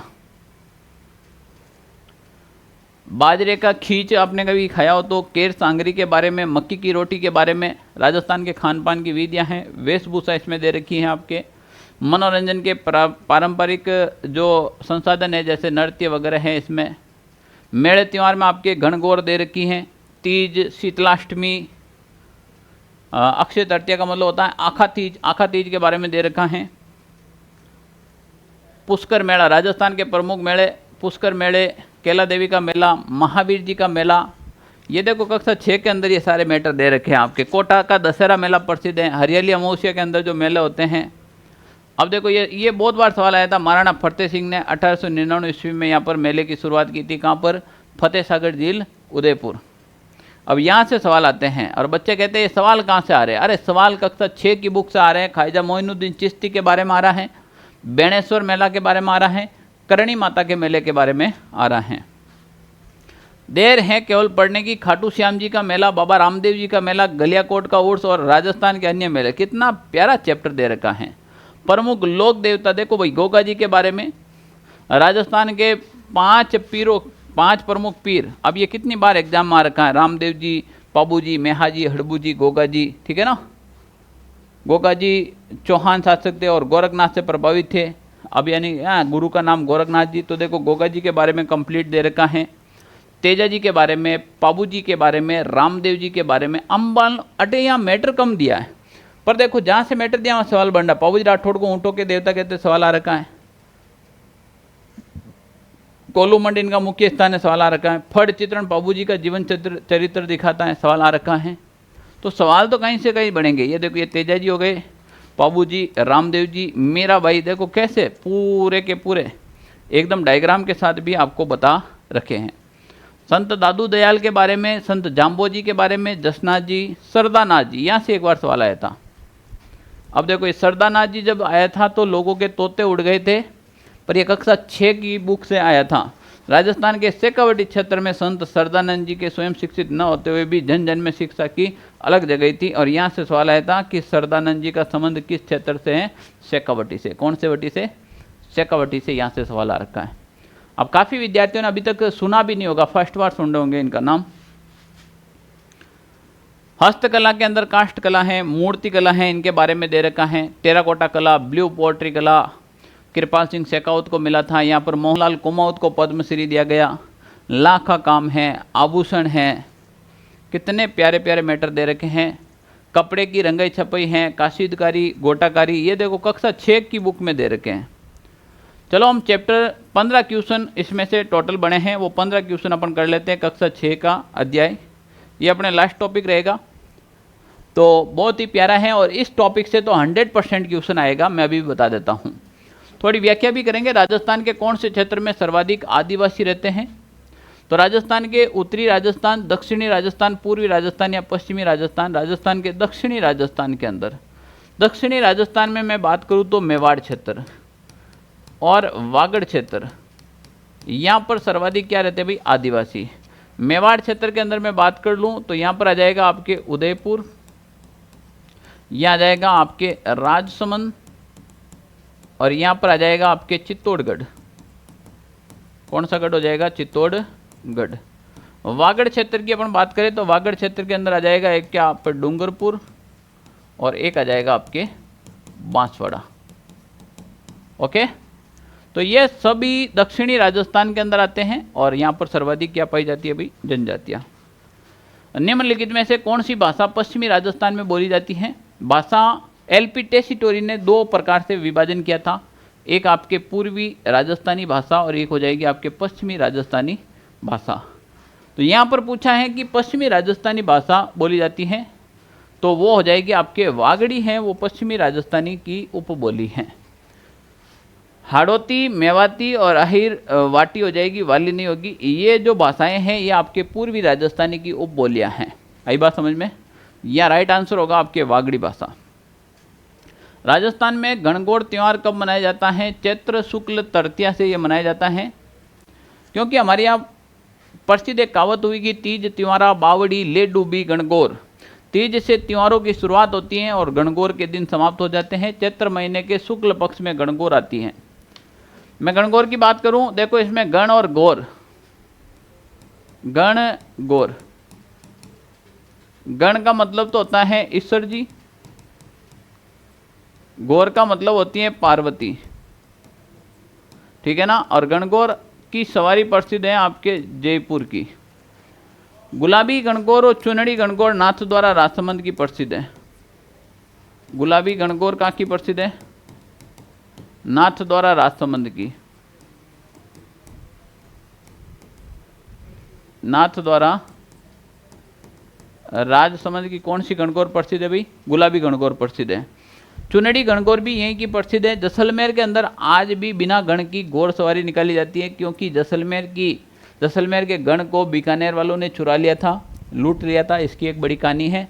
लोग अपन राजस्थान की कल्चर में इसकी चर्चा करेंगे।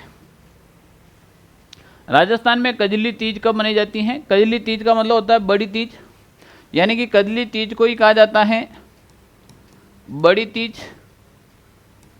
इसी को कहा जाता है बूढ़ी तीज, इसी को कहा जाता है सातुड़ी तीज। तो क से कजली, ब से बड़ी, ब से बूढ़ी और ब से बूंदी, यानी कि ये जो तीज हैं ये बूंदी की प्रसिद्ध हैं, जो भाद्रपद कृष्ण तृतीया, भाद्रपद कृष्ण तृतीया, शुक्ल में नहीं आएगी, ध्यान रख लेना, कृष्ण पक्ष की तृतीया को मनाई जाती है, वो कजली तीज है। कौन सी तीज? कजली। अजमेर में पुष्कर मेला कब आयोजित होता है? माघ पूर्णिमा, पूर्णिमा, श्रावण पूर्णिमा, ज्येष्ठ पूर्णिमा। तो यहाँ जाएगा आपके कार्तिक पूर्णिमा। कब मनाया जाता है भाई? कार्तिक पूर्णिमा को पुष्कर मेला मनाया जाता है। इसे राजस्थान का रंगीला मेला कहा जाता है। यहाँ सर्वाधिक फॉरेन से लोग आते हैं और यहाँ पर ऊँट कान, पशुओं कान, मेड़ान, गायन, घोड़ान खूब आते हैं। बहुत बढ़िया मेला लगता है भाई पुष्कर का। केला देवी का मेला राजस्थान के कौन से जिले में आयोजित होता है? करौली, अलवर, दौसा, सवाई माधोपुर। केला देवी का मेला है वो करौली में आयोजित होता है, त्रिकुट पर्वत पर स्थित है। कहाँ पर?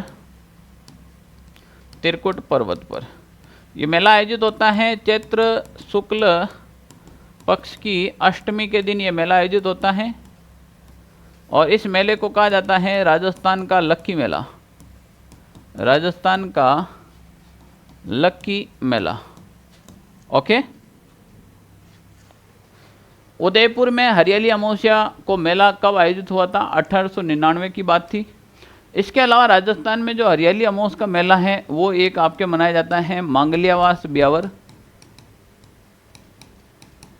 कल्प वृक्ष मेला आयोजित होता है और एक है बुड्ढा जोड़,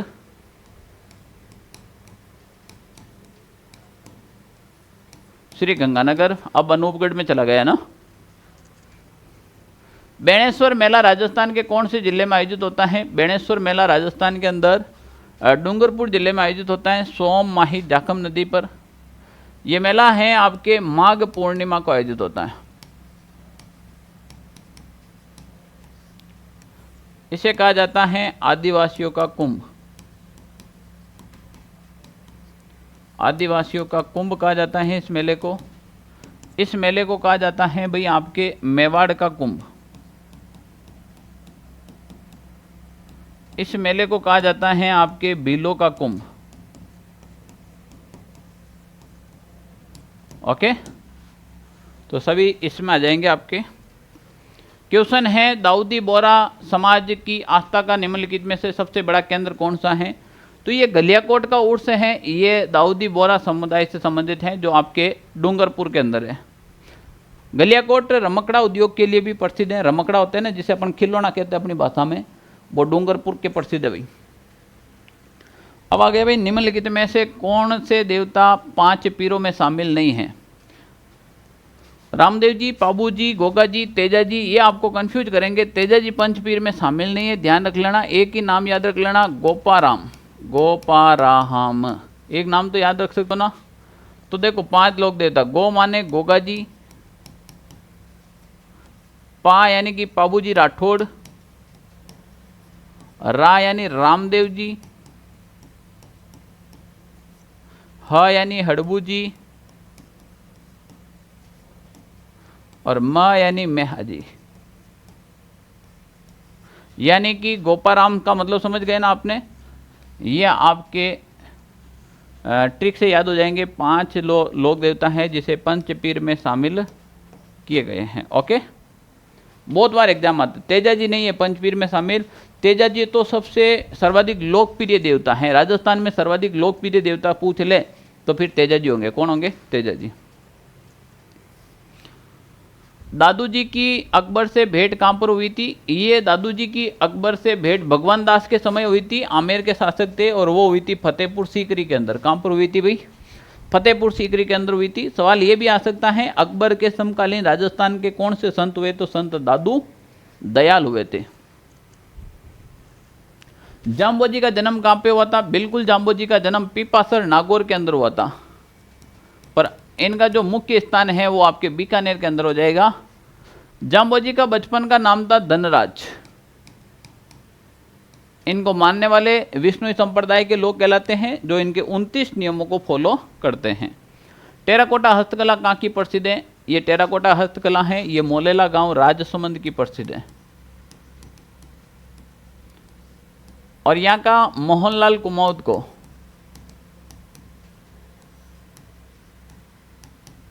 इस कला के लिए दिया गया पद्मश्री। क्या दिया गया भाई? पद्मश्री। ओके। एक आपके हरजी गांव जालोर भी टेराकोटा कला के लिए प्रसिद्ध है। बड़ा पोल गांव हनुमानगढ़ भी आपके किस लिए?